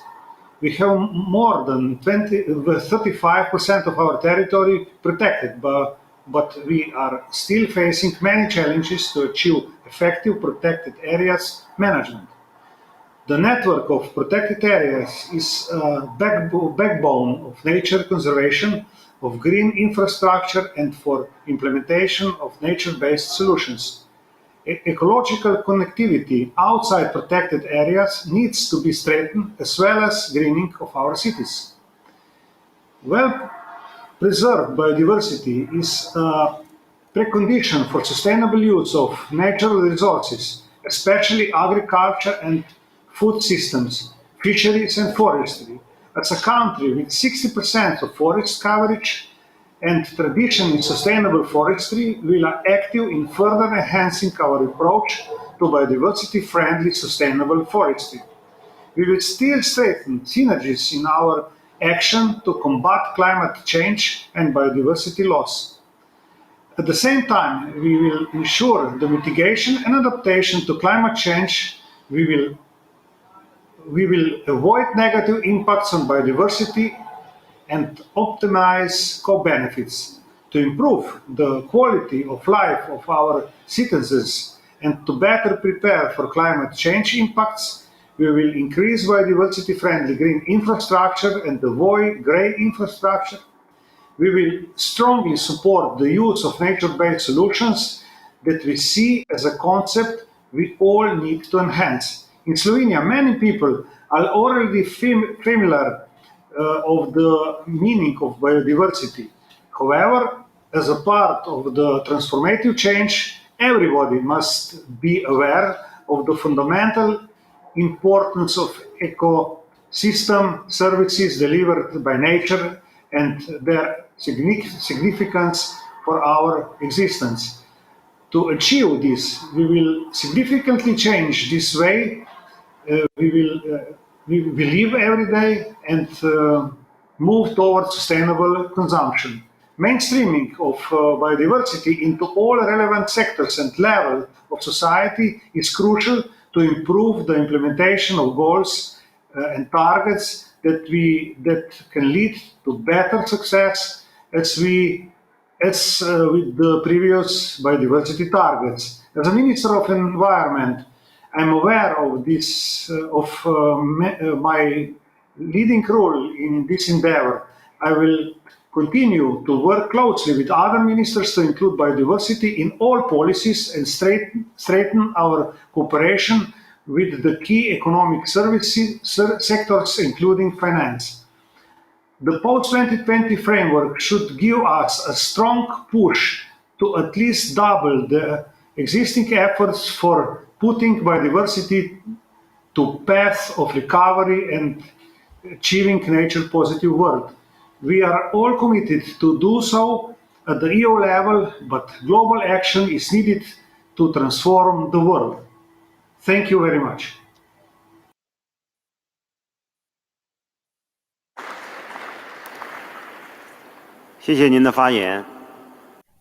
Thank you for your statement. Thank you very much. Now I give the floor to the representative of Spain, Madam Chris Libera.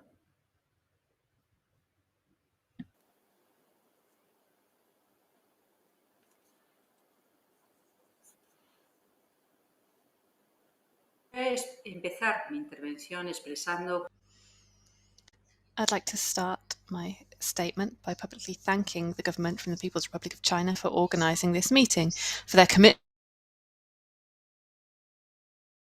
in spite of various delays and altering of our normal pace of progress for a hugely important process for present and future generations, for biodiversity, for preserving our resources, and the physical basis on which we build progress and well-being for people. We know that at this point in time, we need to agree on how we're going to establish an ambitious framework that will allow us to guarantee biodiversity for the post-2020 period. We know that we are coming here humble because we have not achieved the goals set 10 years ago in Aichi. And so that means we are all the more motivated to work as well as we can in order to gain agreement across all countries of the world to achieve a level of biodiversity protection that is optimum, that guarantees that we don't lose one more species, and that guarantees the good level of our natural wealth for our countries to be preserved for future generations. And so we know that we need to introduce protection of biodiversity in a coherent way across all sectoral policies, as well as when it comes to our decisions on production and consumption in our economic sectors and societies. We need focuses that are based on how ecosystems work, nature-based solutions that are inspired from nature in order to guarantee the correct preservation of nature. As a member of the High Ambition Coalition for Nature and People and the Global Ocean Alliance, Spain feels particularly involved with this. We are a country that is hugely rich when it comes to nature and biodiversity. We would like to set as a goal the protection and conservation of at least 30% of the land surface of the earth and 30% of the oceans, preserving them in an optimum state without failing to care for the rest of the land and ocean. With little over 36% of the Earth's surface and 12% of the ocean surface protected on a global level, we know that we need to continue working to broaden knowledge and to support increased protection of marine areas in Spain. We would like these decisions to be based on improved scientific knowledge, on analysis, on the follow-up that our biologists, oceanographers and experts are showing us, and improved understanding of the characteristics, the resources, and improved recommendations for how to correctly manage and coexist with activities of all types. And far beyond our domestic action, we know that we need to work with our other colleagues, our other partners in nearby regions, but also on a multilateral level in order to achieve better transparency when it comes to global supply chains, in order to guarantee that world trade is something that does not work against nature, but rather something that preserves it and adds power to it in order to ensure that deforestation, destruction of critical ecosystems, poaching, illegal wildlife trade disappear definitively from our lives. And for this reason, cooperation and international governance are an imperative in this COP for the Convention on Biodiversity. And so adopting a global framework that is just as ambitious, that builds on the learning that we've gained over the past few years and that rebuilds on that which we have been unable to do over the last few years and which we still have hanging on after the Aichi targets, is something that we should have in this space of agreement for all governments, but also it should be an unequivocal sign for all societies.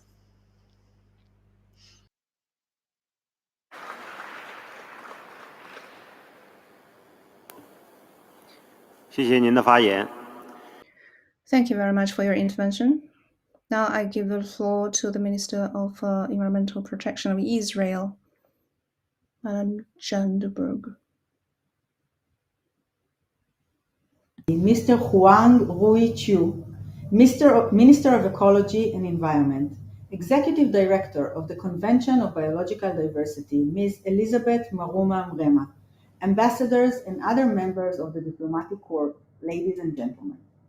The world is at a crossroads, as we are all facing three major existential crises: the COVID pandemic, climate change, and biodiversity loss. These threats must all be addressed at the same time, but today we are focusing on biodiversity and the important role it plays in our lives. Sustainable use of biodiversity and our natural resources is crucial to human health, and maintaining healthy and resilient ecosystems will help with climate change mitigation and adaptation. We also know that many essential SDGs cannot be reached without protecting biodiversity. But in order to put biodiversity at the path to recovery, words are not enough. We need actions too. I believe our statements need to be very ambitious and have to be translated into practical steps. For this reason, Israel has recently joined the High Ambition Coalition for Nature and Global Ocean Alliance, supporting the 30 by 30 goals of protecting 30% of the terrestrial and marine areas globally by 2030. On the national level, 24% of Israel's terrestrial areas is protected nature, and I am also committed to increasing those to 30% by 2030, while increasing the protection of Israel's diverse ecosystems. I have already begun to promote the protection of the Palmachim disturbance that exhibit unique geological and ecological phenomena in the Mediterranean Sea. In 2020, Israel published its first national spatial planning policy for the marine environment that allocated a significant area of the territorial water in the Med Sea to protected areas and natural reserves. I am also deeply committed to protecting the Gulf of Eilat and its famous coral reef that was severely damaged in a fierce climate-related storm in March 2020. Israel also embraced the UNEP Decade for Ecological Restoration. In Israel, 1% of the state revenue from land development goes to an open spaces fund that is dedicated specifically to ecological restoration projects. This economic tool, designed primarily for the benefit of local communities and authorities, has funded hundreds of projects so far. As a densely populated country set in a biodiversity hotspot, we put especially strong emphasis on connectivity, and Israel is now in a process of integrating ecological corridors into its statutory planning. Connectivity of ecosystems is also important in view of climate change and Israel's role in protecting bird migration. We are continuously updating our fishing and hunting legislation to protect our protected species list. Ecological considerations are strongly integrated at the local level too. Our ministry financially supports urban nature service for municipalities to assist in nature conservation and future planning of cities. Biodiversity protection has reached a crucial point in time. Now more than ever, it is important to ensure the health of our ecosystems and prevent the sixth mass extinction of biodiversity. For all those reasons and more, Israel strongly supports an ambitious and effective post-2020 global biodiversity framework and will work together with all other parties to set ambitious goals and reach them. Thank you.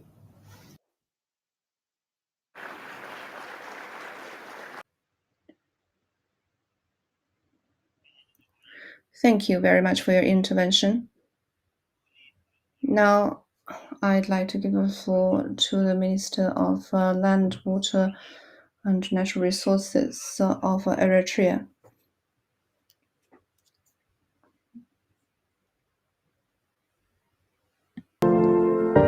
Honorable Mr. Huang Runqi, Minister of Ecology and the Environment of the People's Republic of China, Excellencies, distinguished participants, ladies and gentlemen. On behalf of the government of the state of Eritrea, I have the honor to make a brief virtual intervention on the issue of putting biodiversity on a path of recovery. Prior to my intervention, however, I would like to take the opportunity to congratulate Your Excellency, Mr. Huang, on your election as UNCDP COP15 chairperson and extend my appreciation to the government of the esteemed People's Republic of China for hosting COP15. Our deepest recognition also goes to the outgoing COP14 chairperson, Her Excellency Yasmin Fuad, Minister of Environment of Egypt, and the Secretariat for their important service. Your Excellency, Rapid biodiversity loss is noted in my country, Eritrea. This problem, which poses formidable challenge to the well-being of our people and our national effort for sustainable development, results from complex factors, primarily climate change-induced recurrent droughts, deforestation due to land clearing to expand farms, and excessive dependence of biomass for domestic energy, land degradation, pollution, destruction of habitat, and invasive alien species. For the last 3 decades, we have been therefore working hard to combat these challenges by mobilizing rural and urban communities and young students in implementing integrated programs aimed at protecting, conserving, and restoring the biodiversity ecosystem and functions and their services, as well as raising environmental public awareness and implementing regulatory measures. So far, encouraging achievements have been made in soil and water conservation, tree planting, enhancement of natural regeneration of biodiversity by establishing terrestrial and marine protected areas and promoting traditional community-run enclosures. However, as the degree of recovery of degraded habitat, including threatened species of wild flora and fauna, is far from being commensurate with the gravity of the problem, we are well aware that a lot remains to be done to consolidate and further our achievements. To ensure the appropriateness of our strategy and intervention, we have initiated stock-taking assessment of the national biodiversity and its state of affairs. Mr. Chairman, Excellencies, ladies and gentlemen, in concluding my remarks, I would like to reiterate Eritrea's commitment to continue undertaking effective measures towards conserving, restoration, sustainable use of biodiversity in consonance with the forthcoming post-2020 Global Biodiversity Framework. For us, the objective of biodiversity is not an option, it's a matter of necessity. And at last but not least, it's my sincere hope that this virtual high-level forum will come up with tangible and timely anticipated recommendations that support the global community to take concrete actions in putting biodiversity on the path of recovery. I thank you all for your attention.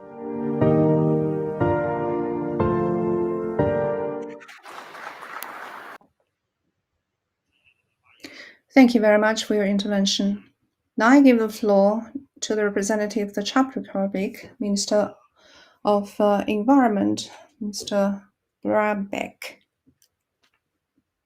President, Excellencies, dear colleagues, it's my privilege to join this roundtable session on behalf of the Czech Republic, alongside other world leaders who recognize that we are at an important turning point.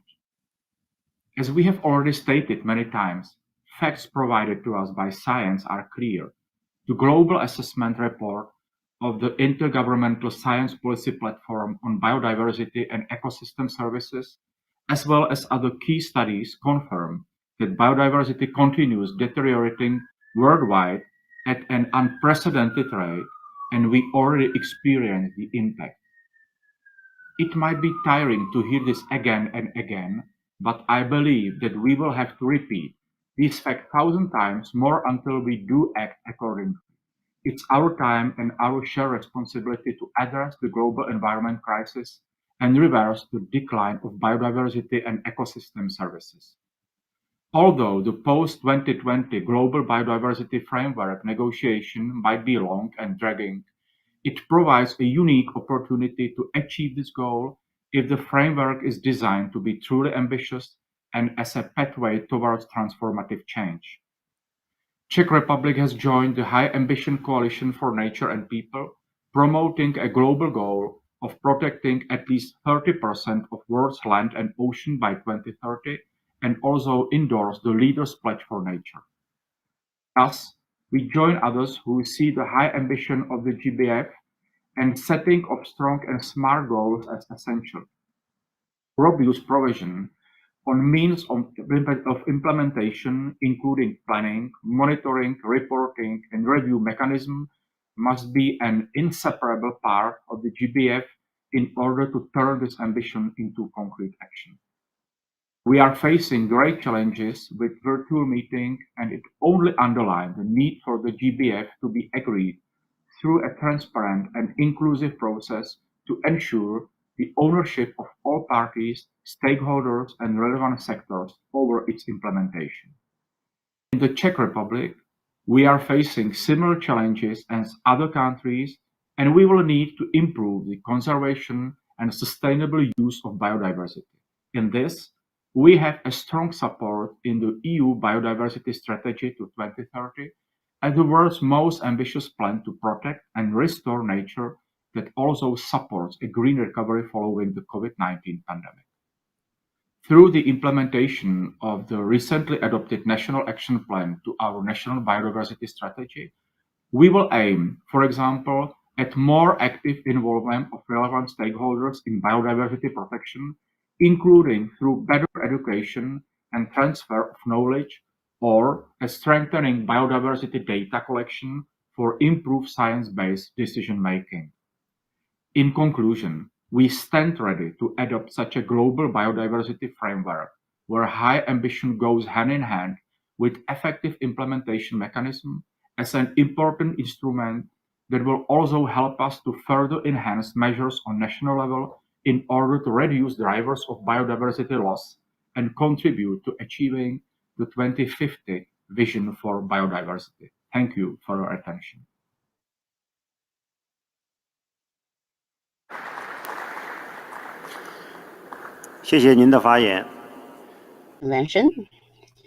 Our next speaker is going to be the Environment and Climate Minister from Norway. Your Excellency, you have the floor. Ladies and gentlemen, colleagues, the world is dealing with multiple crises.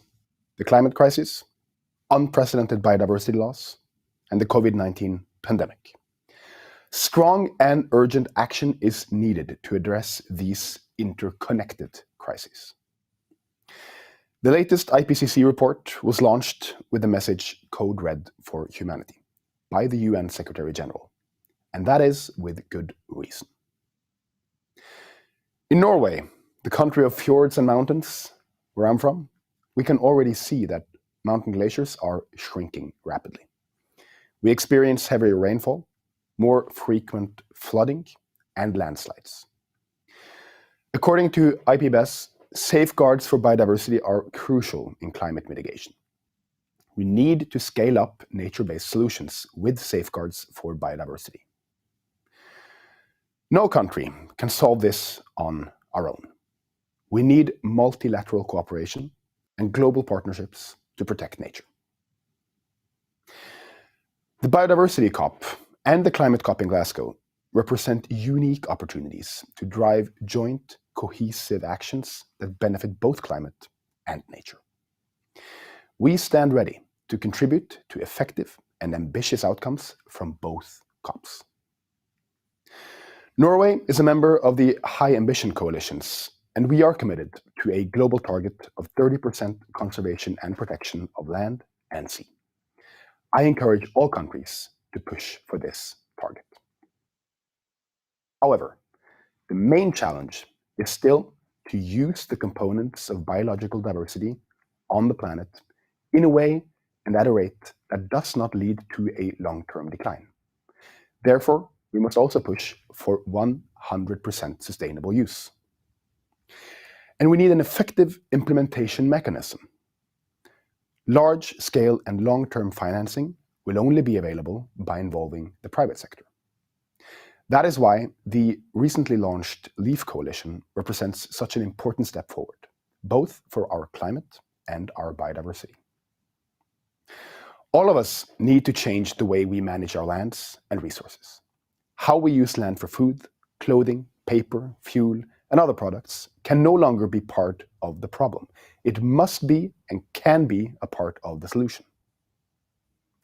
Protecting nature while producing more efficiently will improve food security.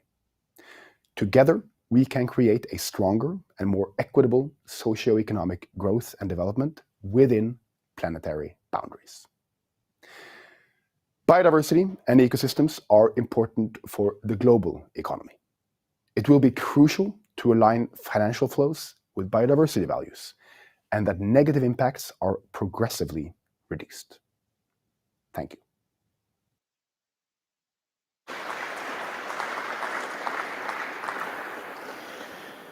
谢谢您的发言。下面有请印度环境、森林和气候变化部部长Upung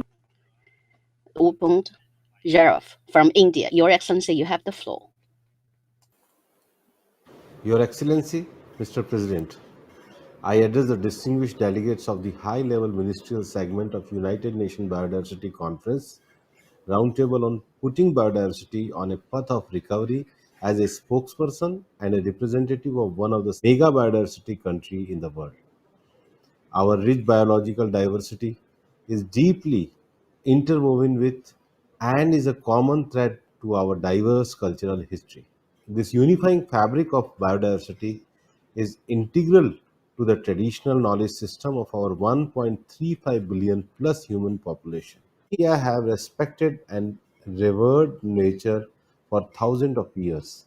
With just 2.4% of the world's land area, we harbor 8% of all recorded species and are recognized as one of the 8 centers of origin of cultivated plants. India is currently holding the presidency of 2 UN conventions, namely Convention of Conservation of Migratory Species of the World Animals and United Nations Convention for Combating Desertification, which are both closely related to biodiversity conservation. Land restoration is the best solution for biodiversity loss, and therefore there is an urgent need to restore the degraded lands. I am very pleased to say that India has already set aside over 17.41% of its geographical area for meeting the conservation objective, and more areas are being identified to enhance this coverage. I understand that the recent digital reporting by India has significantly contributed to achieving the global conservation target under HE Biodiversity Target 11 and Sustainable Development Goal 15. I am very pleased to convey India's strong commitment to Global 30 by 30 initiative. 2020-2021 is also giving us an opportunity at the global level to develop robust post-2020 global biodiversity commitment. My government is taking this very seriously, and we would like to work together with other countries to usher in a new deal for people and planet while moving on a path of recovery. In the end, I would like to reiterate India's commitment to mainstream biodiversity across all sectors in order to conserve nature, reserve its laws, and to secure a healthy planet of our current and future generation. And put nature, climate, One Health approach integrating animal, environmental, and human health into a core of our post-COVID-19 recovery and Atmanirbhar Bharat strategy. We certainly shall walk this talk. Thank you. Jai Hind, Jai Bharat.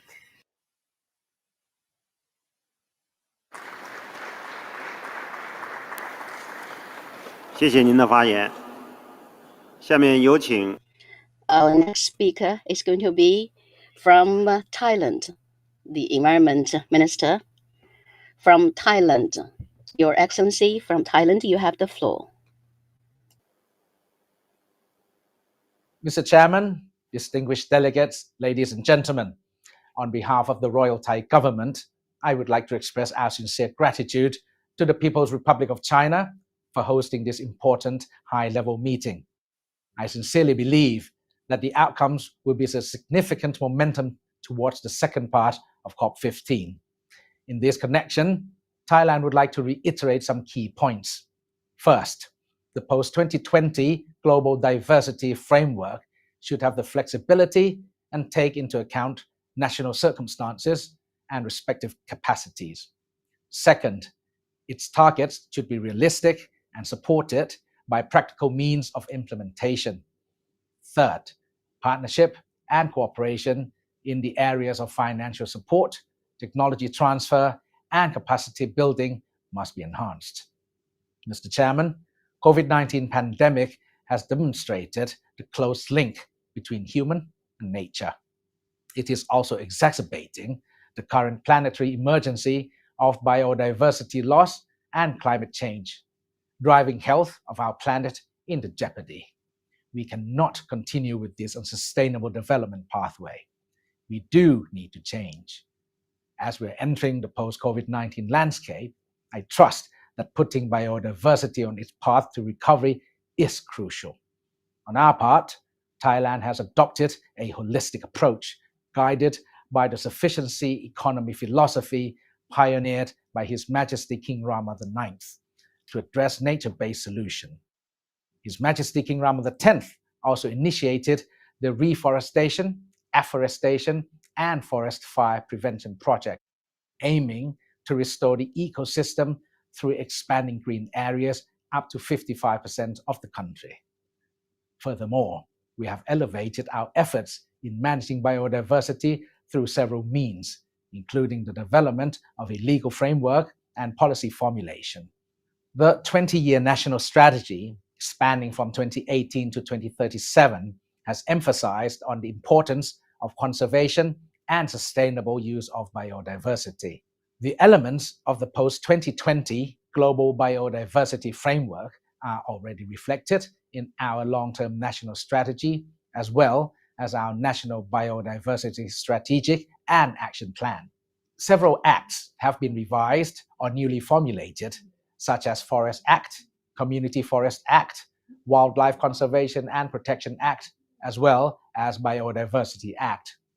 Some of them have already been enacted. Amidst the COVID-19 outbreak, Thailand strives to rebuild our economy while reviving the ecosystem. Therefore, the Biocircular Green Economic Model, or BCG, has been introduced. The BCG model capitalized on the country's strength in biodiversity and employs technology to transform Thailand to a value-based driven economy. Mr. Chairman, investing in conservation, restoration, and sustainable use of biodiversity is imperative, and it must be a global undertaking at a massive scale. In this regard, Thailand stands ready to work with all parties in the constructive negotiation at the second part of the COP15, which is anticipated that we would be able to reach an agreement on the post-2020 Global Biodiversity Framework. Thank you, and ขอบคุณครับ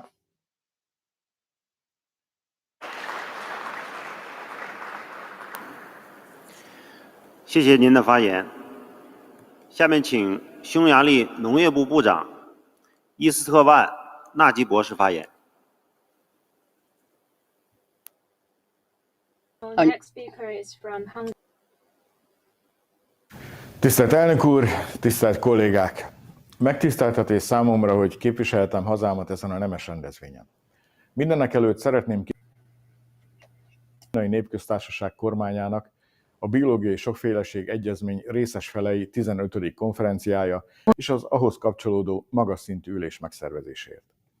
A konferencia történelmi jelentőségű, hiszen a Föld biológiai sokfélesége soha nem látott mértékben hanyatlik, és az itt meghozott döntések alapvetően 逆转这一局势，在未来10年及10年以后的情况下，帮助我们更好地达到可持续。lépésekre és teljes paradigmaváltásra van szükség. Mostani eseménynek kulcsszerepe van abban, hogy további muníciót adjon a 2020 utáni biodiverzitás megőrzés globális keretstratégia kidolgozásához. Büszke vagyok arra, hogy Magyarország európai összehasonlításban kiemelkedően gazdag természeti értékekkel rendelkezik, melyek megóvása alapvető felelősségünk, amért igyekszünk mindent is megtenni. Az ország területének jelenleg több mint 1/5, összesen 22,6%-a áll jogszabályi védelem alatt. Természeti örökségünk megőrzése érdekében az elmúlt 10 évben In order to preserve our heritage, we've made unprecedented investments in nature conservation over the past years. During this period, we've improved the condition of habitats on nearly 320,000 hectares of our protected areas and provided the necessary infrastructure for nature conservation management, for monitoring and presentation. We are also proud to have established the world's first five-sided UNESCO Biosphere Reserve, the Mura-Drava-Danube Transboundary Biosphere Reserve, with Hungary's active participation and in close cooperation with our neighboring countries, Austria, Croatia, Serbia, and Slovenia. It is a crucial milestone in the protection of the largest river system and its exceptional wildlife.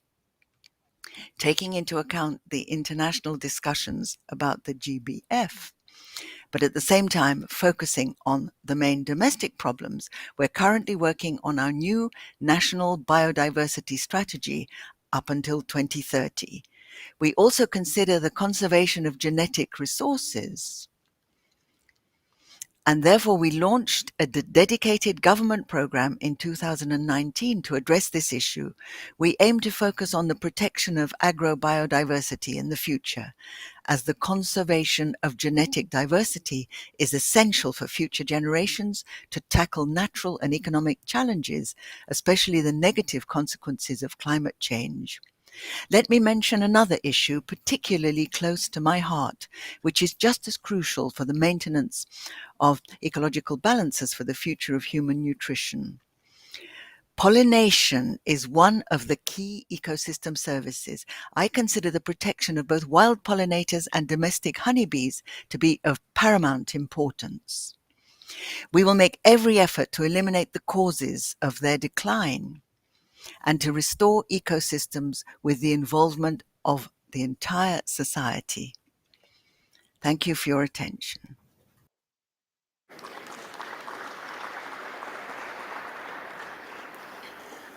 谢谢您的发言。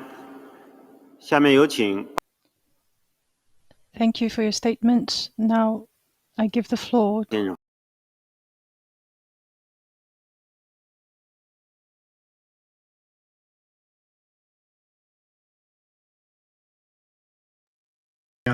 بداية أتوجه بالشكر الجزيل لجمهورية الصين الشعبية ووزارة البيئة الصينية لاستضافة هذا المؤتمر الهام وعلى جهودهم الكبيرة في حماية التنوع البيولوجي ودعمهم اللامحدود لدولة فلسطين على الدوام، وإلى أمانة الاتفاقية الدولية للتنوع البيولوجي وأمينتها العامة السيدة إليزابيث ماروما.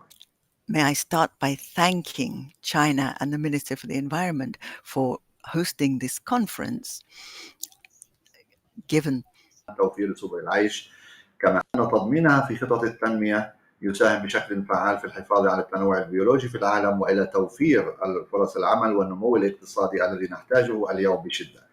كما أن الأنظمة الاقتصادية والأسواق المالية يجب أن تكون متوائمة مع الطبيعة وأن تستثمر فيها وتساهم في المحافظة عليها، ويجب أن تكون جميع السياسات والأهداف الوطنية للأطراف طموحة وتساهم في حماية التنوع البيولوجي. يجب أن يتخذ قرار نهائي بشأن إطار التنوع. This is particularly important for the development plans to preserve biodiversity throughout the world and offer the opportunity for jobs and economic growth, of course, two things which we desperately need today. Moreover, the economic system and financial markets must be compatible with nature. We need to work in a way which will preserve these within the framework of our national policies, which must be ambitious and must contribute to protecting biodiversity. The state of Palestine, in spite of the fact that it is small, contains a large amount of biodiversity, which needs to be preserved in every way possible. Since its creation, the Palestinian Authority has followed the International Convention on Biodiversity in every way and in full respect of all its provisions. We were one of the first Arab countries to prepare our own strategy for biological diversity back in 1999, and also had our own Palestinian plan for the environment. In spite of the lack of finance throughout the world, Palestine And in spite of Israel's occupation policy on Palestine too, Palestine has been active in biodiversity matters for the sake of human beings and the environment. So much has happened in terms of trees being cut down, rivers being used up, walls being built. All this has affected our natural resources. Palestinian in 2015 signed up to the agreement under which our fifth and sixth national report and assessment for biodiversity were carried out. And we are also signatories to the Cartagena Protocol. Palestine, alas, has great difficulty in acting and obtaining finance for all these initiatives and for fulfilling our commitments under the international environmental conventions for lack of resources. And it is thanks to the GEF that we have been able to act. Supporting biodiversity, conserving natural resources, and putting a stop to all which is deleterious to our environment. I thank you for your attention.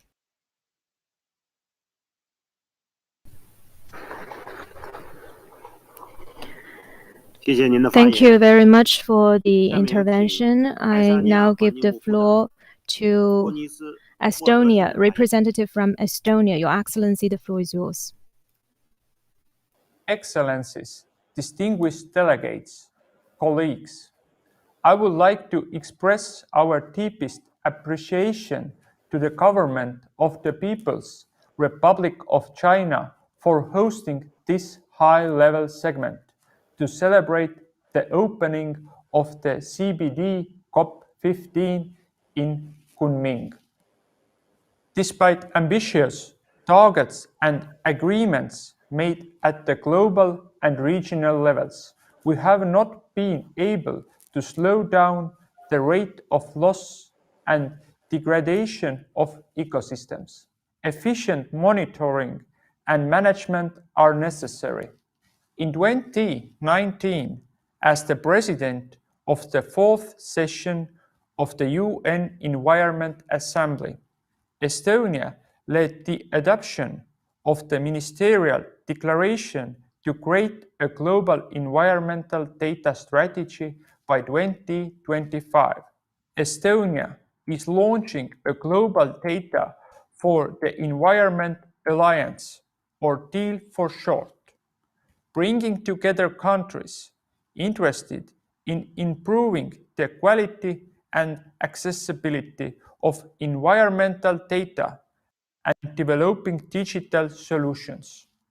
The deal will be launched at the 5th UN Environment Assembly in February 2022. Biodiversity protection and habitat restoration has for a long time been one of Estonia's first environmental protection priorities.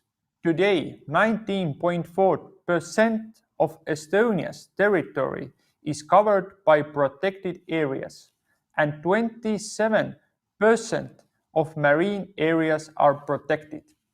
With the support from EU funds, restoration of approximately 40 bogs and fens is ongoing in Estonia, and 15,000 hectares of these habitats have been restored. In Estonia, almost 40,000 hectares of semi-natural grasslands are managed. These are areas of the richest habitats of biodiversity in our latitude. After 20 years of hard work, the rehabilitation process of one of the most endangered mammals in Europe, the European mink, has been successful. The climate change might already be the most significant driver of biodiversity loss.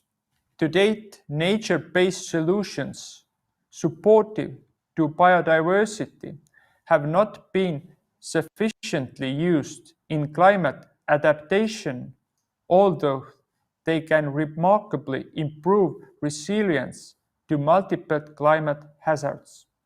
We need to accelerate our intersessional work to develop, negotiate, and adopt the post-2020 Global Biodiversity Framework at COP15 in spring of 2022 and concentrate our efforts on implementation to achieve the ambitious goals ahead of us. All countries can make a difference regardless of their size. Thank you.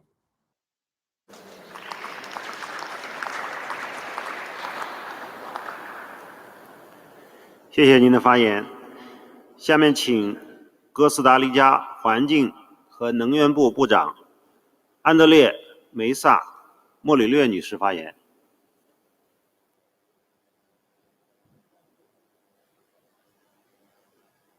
I would like to begin by thanking the Chinese government and the Secretariat of the Convention of Biodiversity for the organization of the first session of COP15 and the highlight. Over 10 years ago, we adopted the 2050 vision for biodiversity. This long-term vision had as a main goal to put us in a direction to value biodiversity, to conserve and maintain the ecosystems. 10 years later, we're definitely not on track.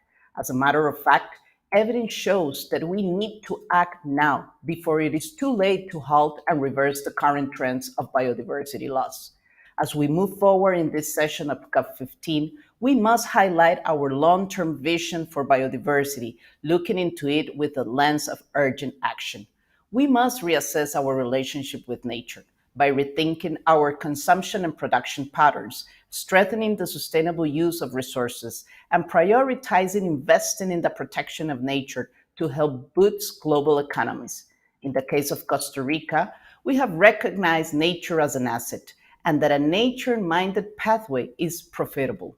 Protecting nature is not only essential for reversing the loss of biodiversity and combating climate change, but it is also good for economic growth.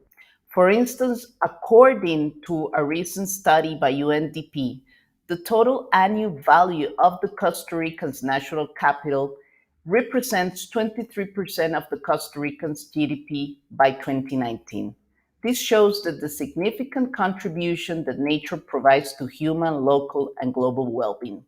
My country has embraced this development model as is committed to increasing the protection of nature and ecosystems, both land and marine. Our national efforts have been also accompanied by a multilateral focus. This is why Costa Rica, together with France and the United Kingdom, are co-chairing the High Ambition Coalition for Nature and People, which is a science-based coalition aiming to protect and conserve 30% of the planet's land and ocean by 2030, and now has the support of over 72 countries. Moreover, the coalition aims to highlight the role of indigenous people and local communities. Let me conclude by saying that we need political will, clear goals, and adequate resources and capacities, which lead us to the building towards a transformational change that will secure a more equal and resilient economy that will ensure our path to achieving the 2050 vision for biodiversity. Thank you very much.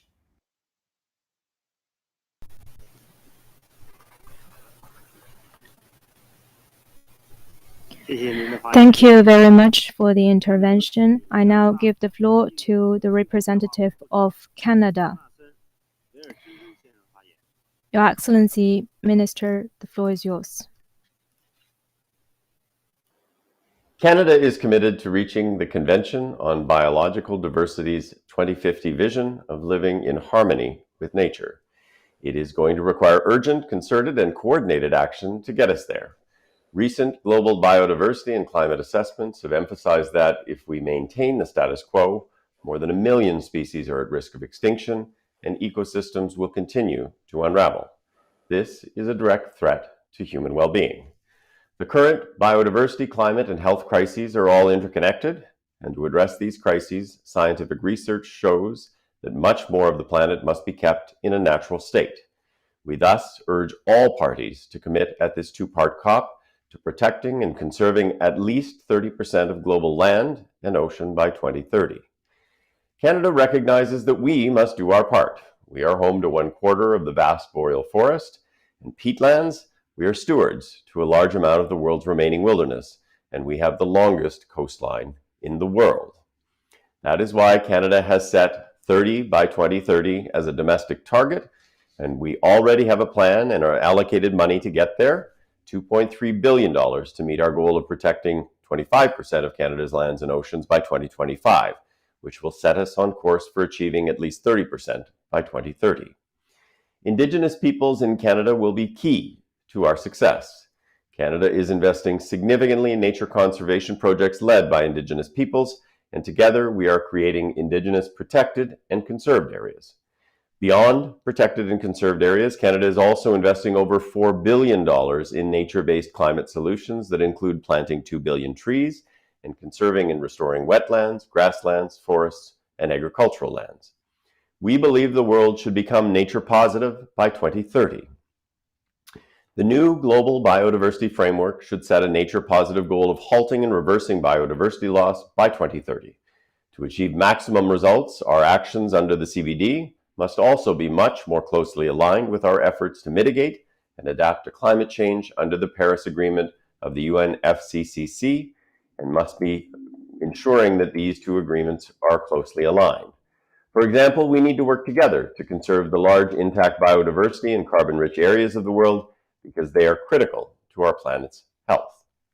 Finding the resources to achieve these goals and aligning actions will require both global cooperation and mobilization of the whole of governments, agriculture, corporate and resource extraction sectors, cities, civil society, and philanthropists. We need an unprecedented effort. At COP15, Canada will support the adoption of an ambitious global biodiversity framework that will help set humanity on course for an equitable, nature-positive, and carbon-neutral future. Thank you very much.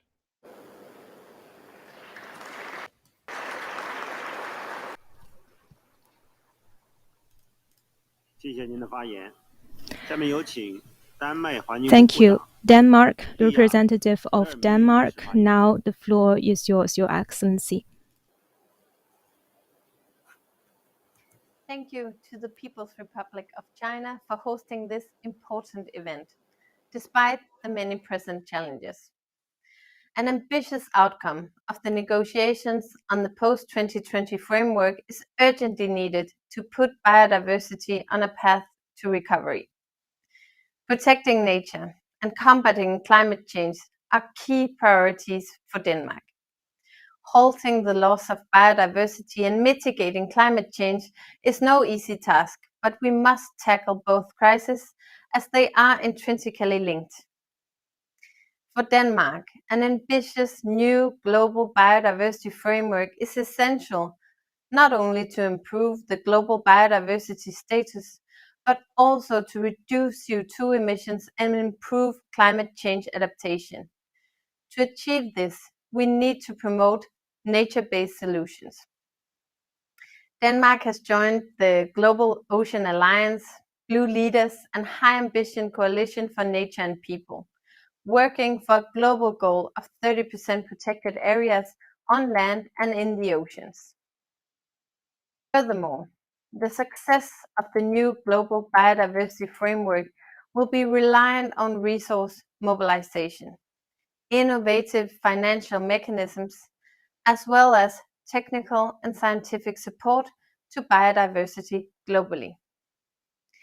Protection of marine biodiversity and sustainable use of the oceans are also key priorities for Denmark. We are actively working to increase global ambition levels and advocating for greater emphasis on how the CBD can contribute to preventing and reducing the negative impact of human activities on the oceans.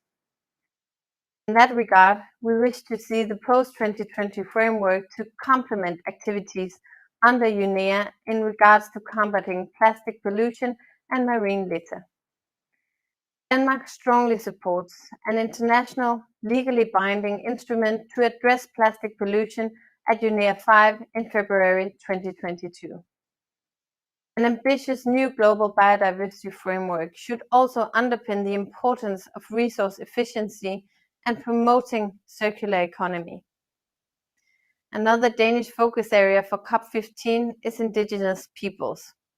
Indigenous peoples play a key role in protecting and sustainably using biodiversity, and we must safeguard their rights as outlined in the UN Declaration of the Rights of Indigenous Peoples. To improve accountability and better implementation of the new global biodiversity framework, there's a need to ensure mainstreaming with other regional and international organizations. In that respect, we all need to make sure that we are advocating for the goals and targets in other fora, as well as to achieve broad implementation. In the process of developing the global biodiversity framework, we need to make sure that indigenous peoples groups and all stakeholders, including green NGOs, youth and women, are involved in the process of developing an ambitious and effective new global biodiversity framework. I'm really looking forward to meeting you all in person at the second phase of the COP15. We have an important task ahead of us as a global society. Thank you.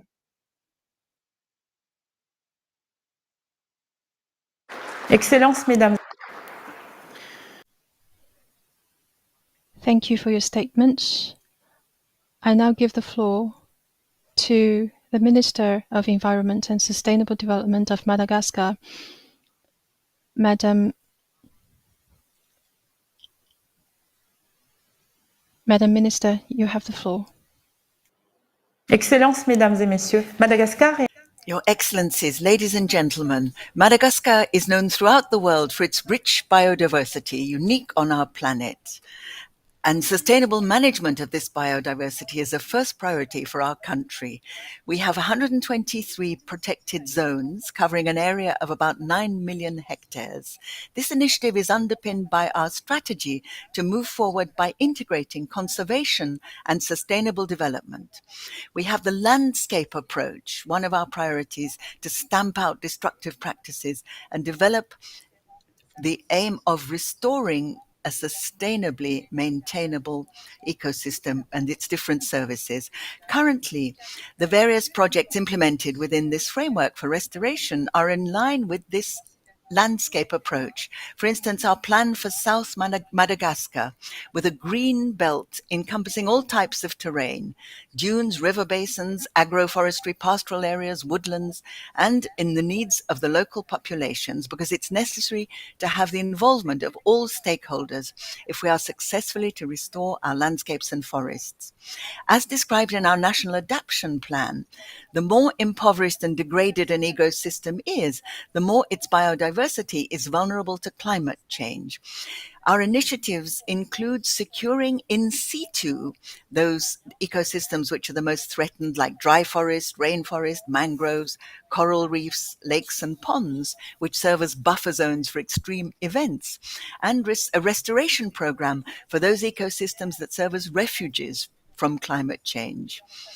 At the species level, for groups of specific species, or for those who are grouped by their shared endemic category, or their level of threat, or their socioeconomic value, they have their own specific action plans for the conservation and sustainable use of all these species.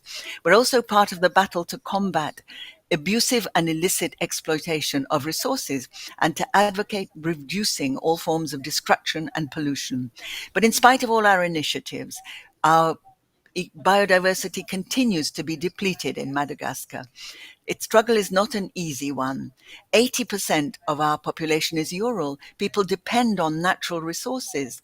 The development of ongoing activities that generate income without prejudicing our natural resources is a priority strategic option for our struggle to combat the loss of biodiversity. So the best way to conserve nature and guarantee that our natural resources are used in an equitable and sustainable way is to provide for sharing scientific know-how, for integrated action, just and equitable sharing of the advantages stemming from the use of resources, and recognizing the rights and responsibilities of the different actors within biodiversity. Thank you.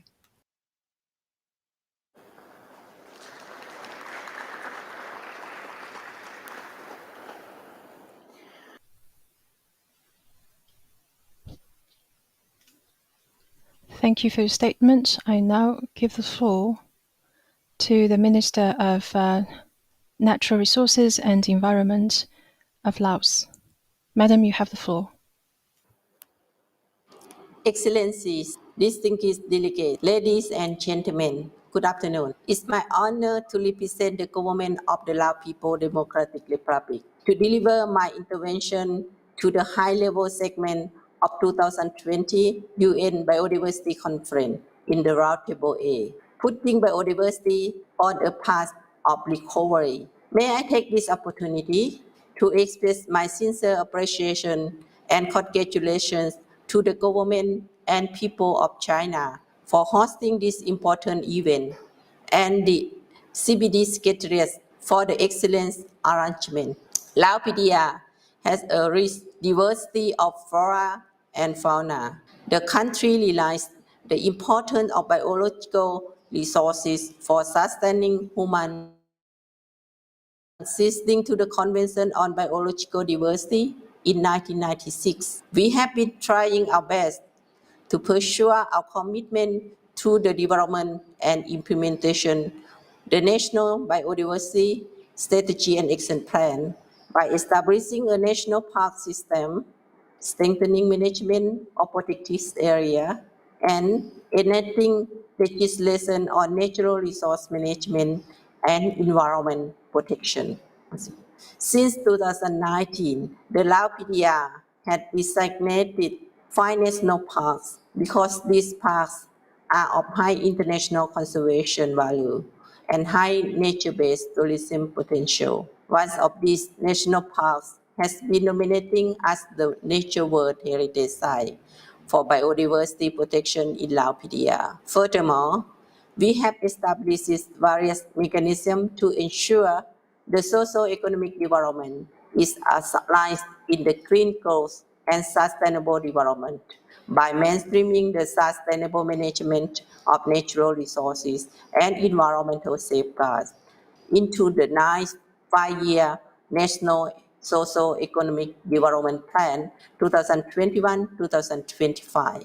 As a global warming and climate change are exaggerating to the biodiversity loss, the government of Latvia has integrated the Paris Agreement into its green growth strategy and economic development plan. And I am very proud to inform conference that over the last 20 years, we have successfully reduced greenhouse gas emission by 34% and set the target reduce 60% by 2030.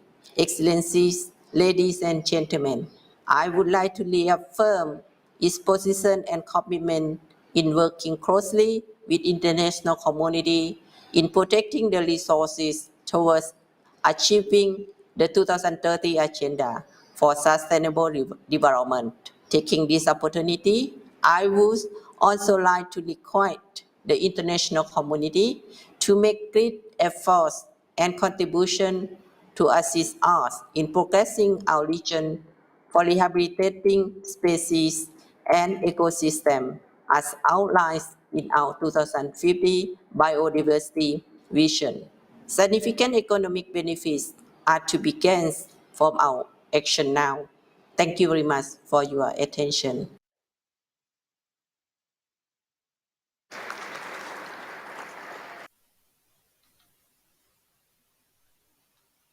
Thank you for your statement. I now give the floor to the Minister of Environment of Indonesia. Your Excellency, you have the floor. Excellencies and distinguished delegates, When we agreed to launch the global vision of living in harmony with nature in 2050, a decade ago in Nagoya, we also agreed that this vision should not end only as a jargon.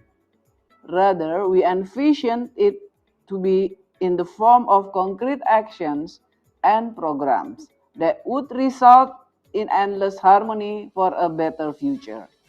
Framing it in Indonesia, we transformed the vision into the job creation law just last year, whereby it aims to balance economic potential with environmental aspects, underlining the urgent need to have endless harmony with nature. This particular law encompasses breakthroughs, among others, integrating marine and terrestrial spatial management and carrying out environmental risk-based assessment on business activities, including permits and licenses. Excellencies and distinguished delegates, we committed and do have policies and implement concrete actions in ecosystem recovery by 2030 by launching the Green City Dwellers program to generate fresh and clean air, recovering around 4.7 million hectares of land that is peatland, swamp, and mangrove ecosystem, and establishing 66 million hectares of protected forest land and 23 million hectares of marine area. In addition, Indonesia also strengthened 5.1 million hectares of high conservation value forests in the concession areas as part of the OECM and intensively consolidate species protection in the fragmented habitat, resulting in the increase of population of some endangered species such as the Javan rhino, Sumatran elephant, Sumatran tiger, and the Bali myna. In the framework of Paris Agreement, we target around 1.8 million hectares of mangrove restoration by 2045 and has been rehabilitating over 60,000 hectares annually since 2019, essential to meet the low carbon development and climate resilience. Excellencies, ladies and gentlemen, archipelagic nation Indonesia depends greatly on coastal and marine industries, which account for 25% of the country GDP and employs more than 15% of its national workforce. Given the statistics, we are committed to improving the management of the Indonesian sea's large marine ecosystem and providing fishery subsidies that are not contributing to overfishing, overcapacity, and illegal fishing activities. With regard to invasive alien species, we have enacted a law that governs supervision and control them in Indonesia to prevent intrusion and dispersion to the Indonesian territories. Excellencies, ladies and gentlemen, finally, Indonesia always encourages active participation of stakeholders in the biodiversity management through collaborative such as social forestry schemes and conservation partnerships, whereby the local community can have access and actively involved in forest management and biodiversity utilization.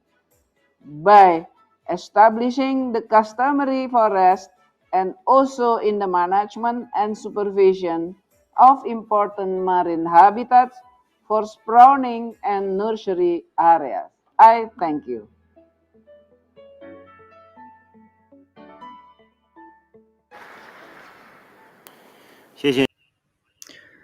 Thank you very much.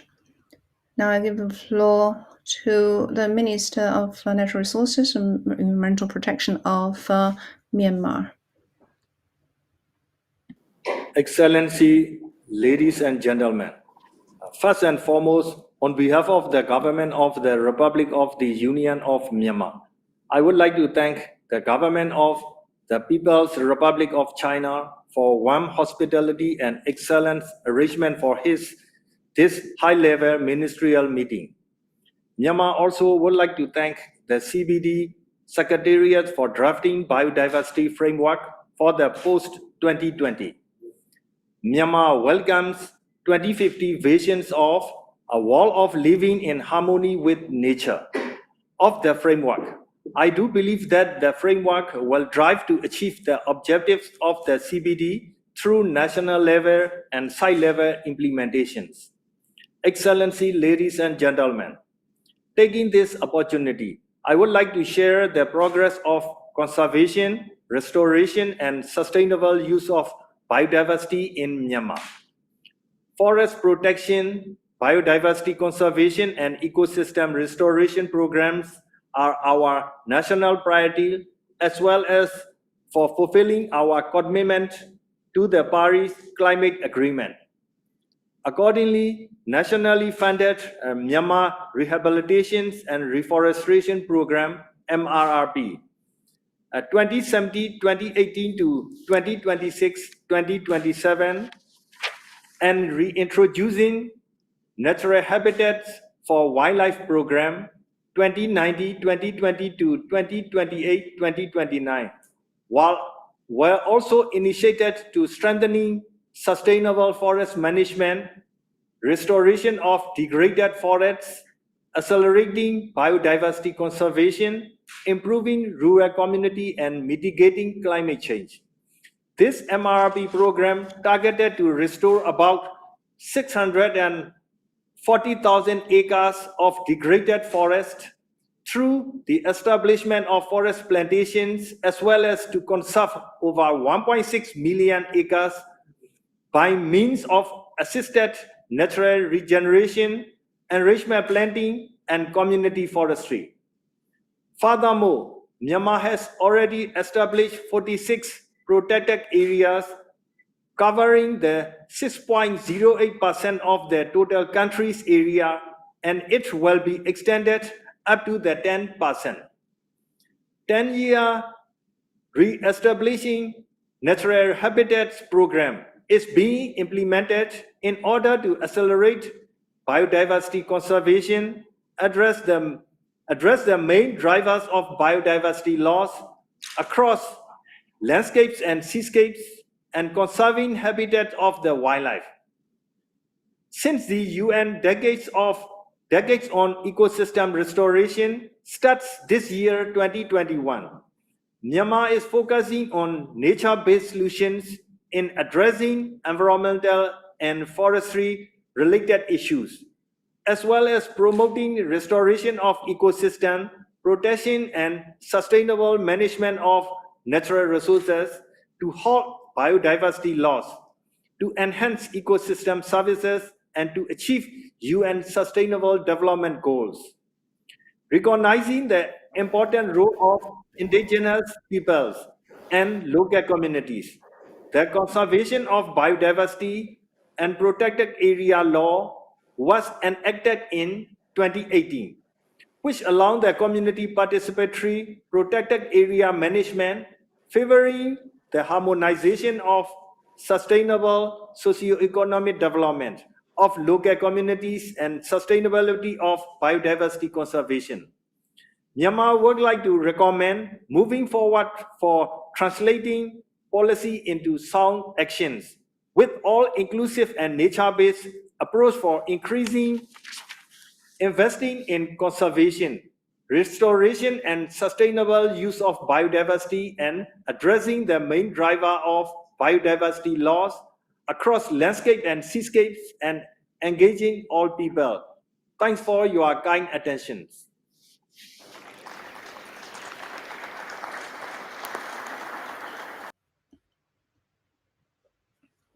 Thank you very much for your intervention. Now I give the floor to Tunisian Resident Office in Beijing, Mr. Abiad.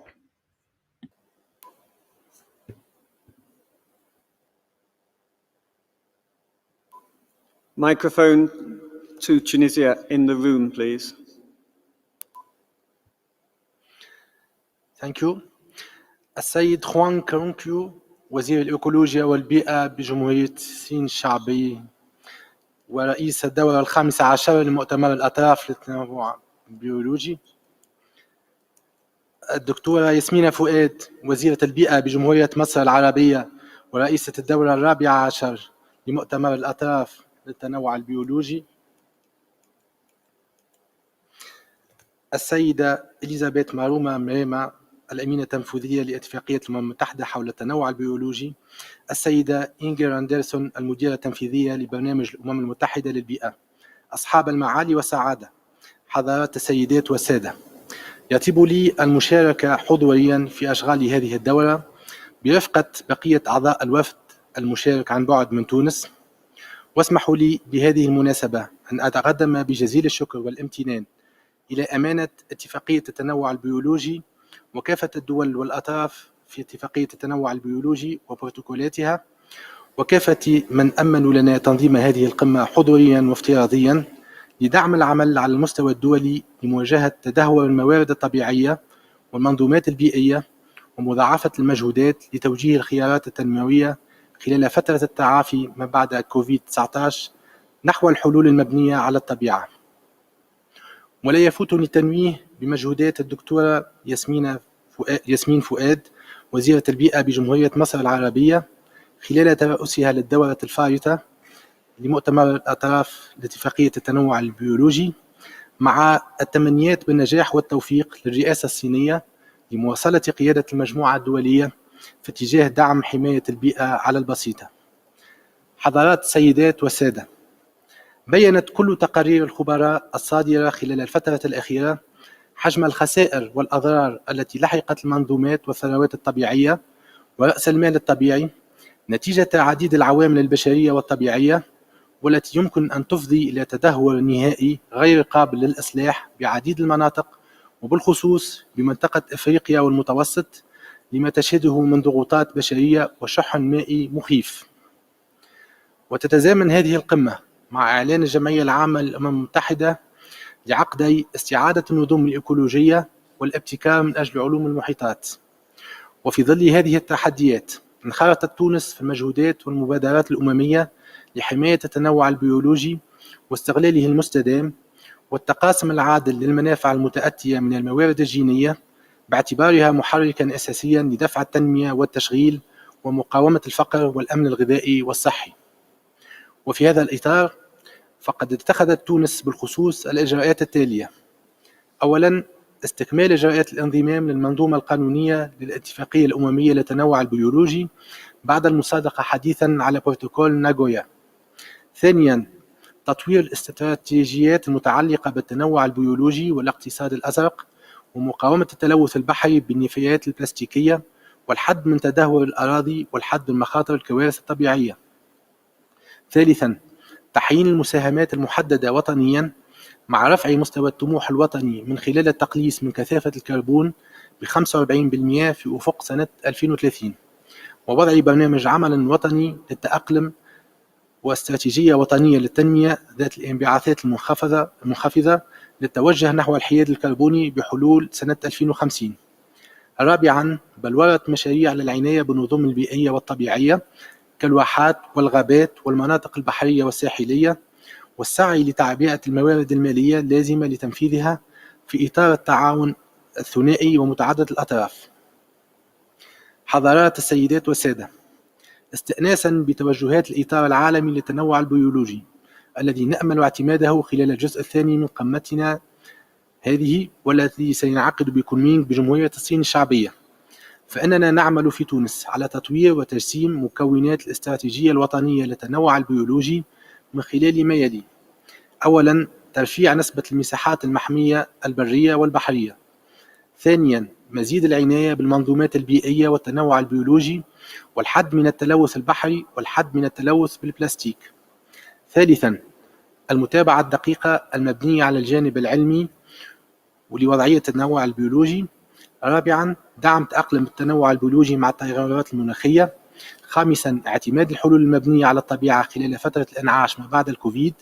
سادسا إدماج التنوع البيولوجي واعتماد المحاسبة الإيكولوجية لرأس المال الطبيعي ضمن القطاعات والمشاريع التنموية الوطنية. سادسا السعي لتعبئة الموارد المالية للتعاون الدولي الممكنة لتنفيذ برنامج العمل الوطني للتنوع البيولوجي.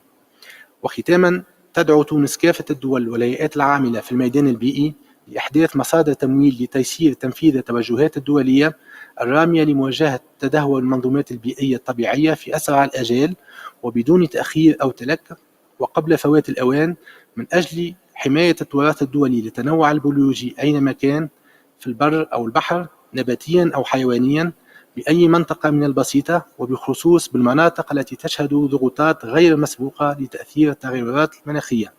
نتمنى نجاح لأشغالكم وعلى أمل اللقاء بكم مجددا وحضوريا في مدينة كونمينغ. شكرا.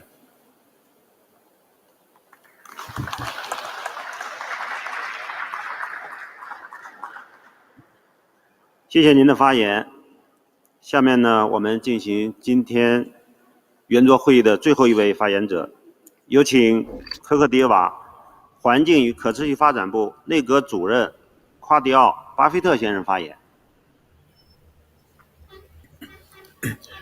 Monsieur le Président, Mesdames et Messieurs les ministres, Mesdames et Messieurs, la Côte d'Ivoire dispose d'une riche diversité biologique répartie sur l'ensemble du territoire.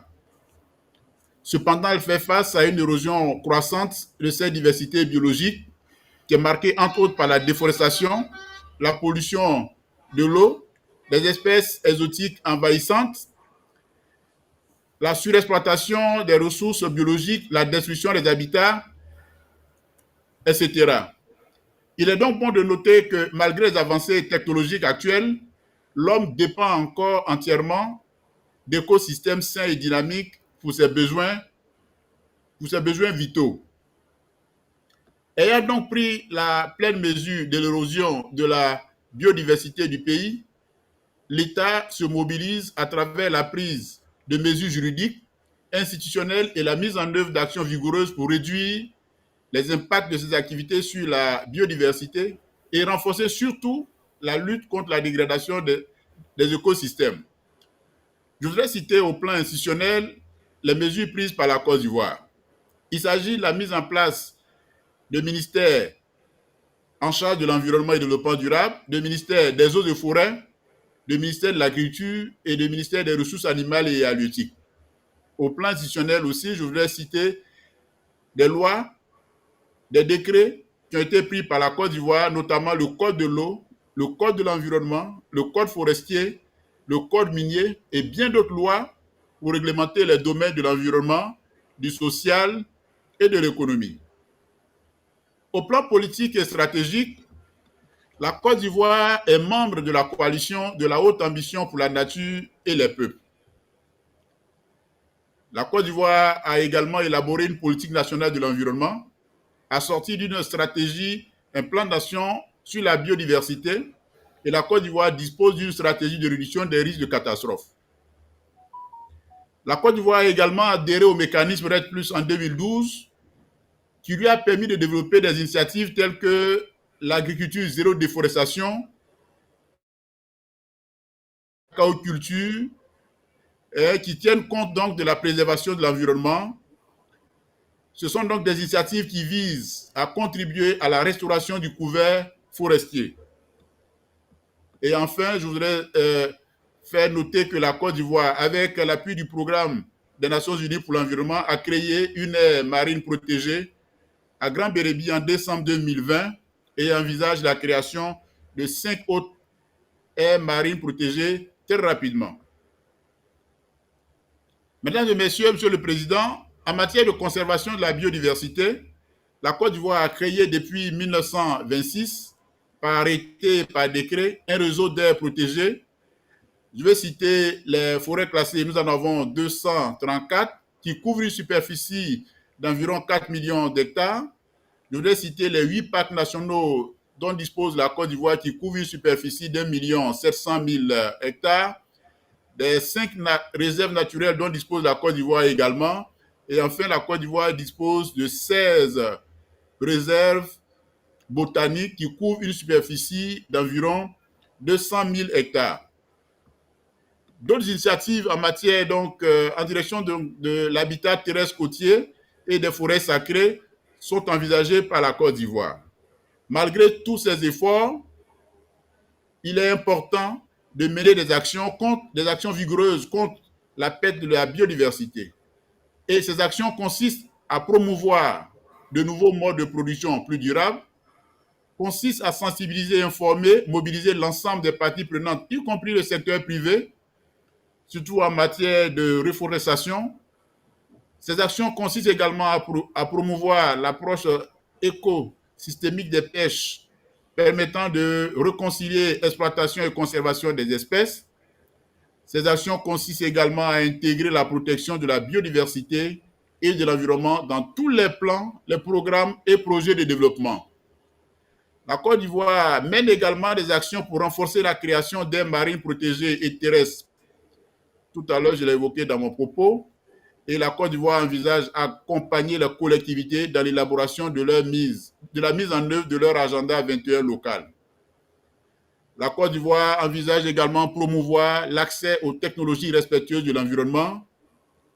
Et pour terminer, 2 actions importantes menées par mon pays qui consistent à renforcer la capacité des communautés locales à gérer l'environnement et la biodiversité. Et enfin, le pays envisage réduire la vulnérabilité des communautés locales vis-à-vis des changements climatiques. Monsieur le Président, Mesdames et Messieurs les ministres, Mesdames et Messieurs, je vous remercie de votre aimable attention.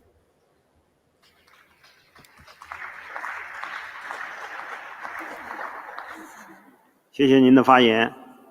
秘书处告诉我，这个也门环境部长上线了，所以我们下面请也门水和环境部部长顾问阿卜杜勒·哈基姆·奥莱亚先生发言。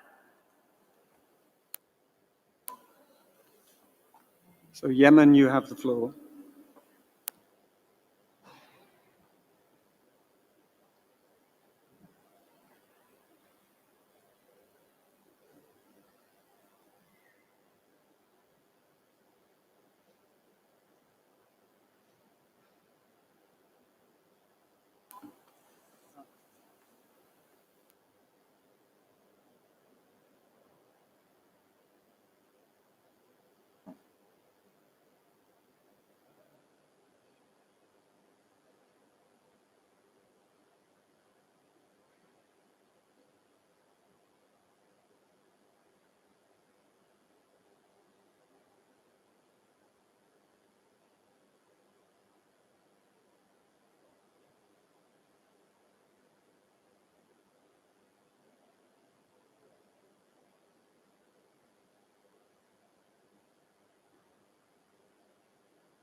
Yemen.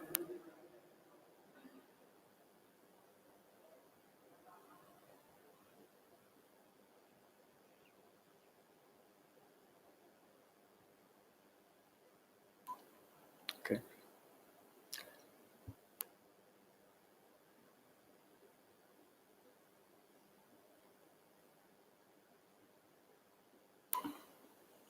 好吧，我们现在就结束了各位部长的发言。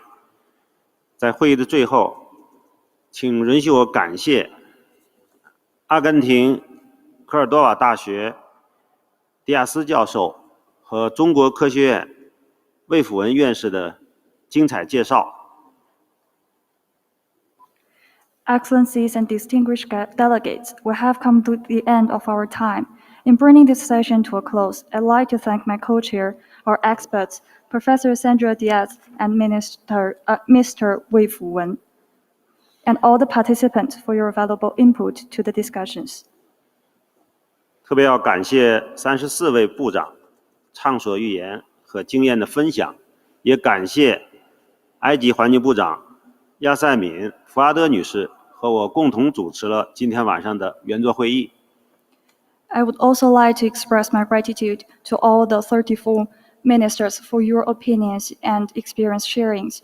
Also, I would like to thank Mrs. Yasmin Fuad for co-chairing these roundtables with me. 请允许我把大家的发言概括为以下几个方面。 And I would like to have a conclusion for our today's roundtables. 第一，我们处在非常一个关键的时刻，需要采取切实的行动，需要付出前所未有的努力。 First, now we're at the middle of a critical time. We have to take immediate and concrete actions and pay efforts that's unparalleled compared with before. 第二，各国需要采取更加积极的行动，保护和恢复生物多样性，取得切实的成效。 Second, all countries and parties should take active actions to restore and conserve the biodiversity so that we can see the positive effects. 第三，我们需要进一步加强生物多样性的主流化。 Third, we need to further enhance the mainstreaming of biodiversity. 第四，我们需要将保护生物多样性与应对气候变化以及可持续发展等目标协同推进。 Fourth, we need to realize a synergy among the biodiversity conservation, response to the climate change, and realize sustainable development. 第五，我们需要调动资金以支持开展生物多样性的保护和恢复。 Fifth, we need to mobilize financial resources so that we can conserve and restore biodiversity. 第六，有效的2020年后全球生物多样性框架应该是具有雄心和可操作的目标的。 Sixth, the effective post-2020 global biodiversity framework shall be both ambitious and pragmatic. 第七，我们需要所有的利益攸关方全面、广泛参与生物多样性的恢复工作。 Seventh, we need a broad participation of all stakeholders in the process and work of the biodiversity restoration.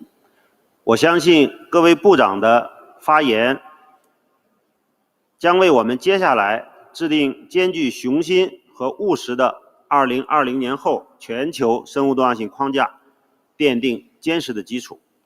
And I believe all the remarks made by all the ministers will lay a solid foundation for our ambitious and pragmatic global biodiversity framework in the future. 在会议结束之前，我想再次感谢我的联合主持人，感谢两位专家以及今天所有的发言者和参会人员，感谢各位的宝贵的意见、建议和经验。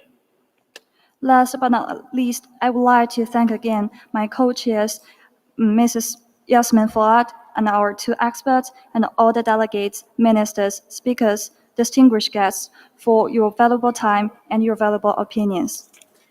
我宣布 COP15 高级别会议圆桌会议 A 完成了所有的议程，圆满结束。明天上午，圆桌会议 C 和 D 将在北京时间上午的10点开始。谢谢大家的参与。 Now I would like to declare the end of the Roundtable A for the COP15 high-level segment. Tomorrow morning, Roundtables C and D will begin at 10 a.m. Kunming time. Thank you once again for your valuable contributions, and good night. Thank you.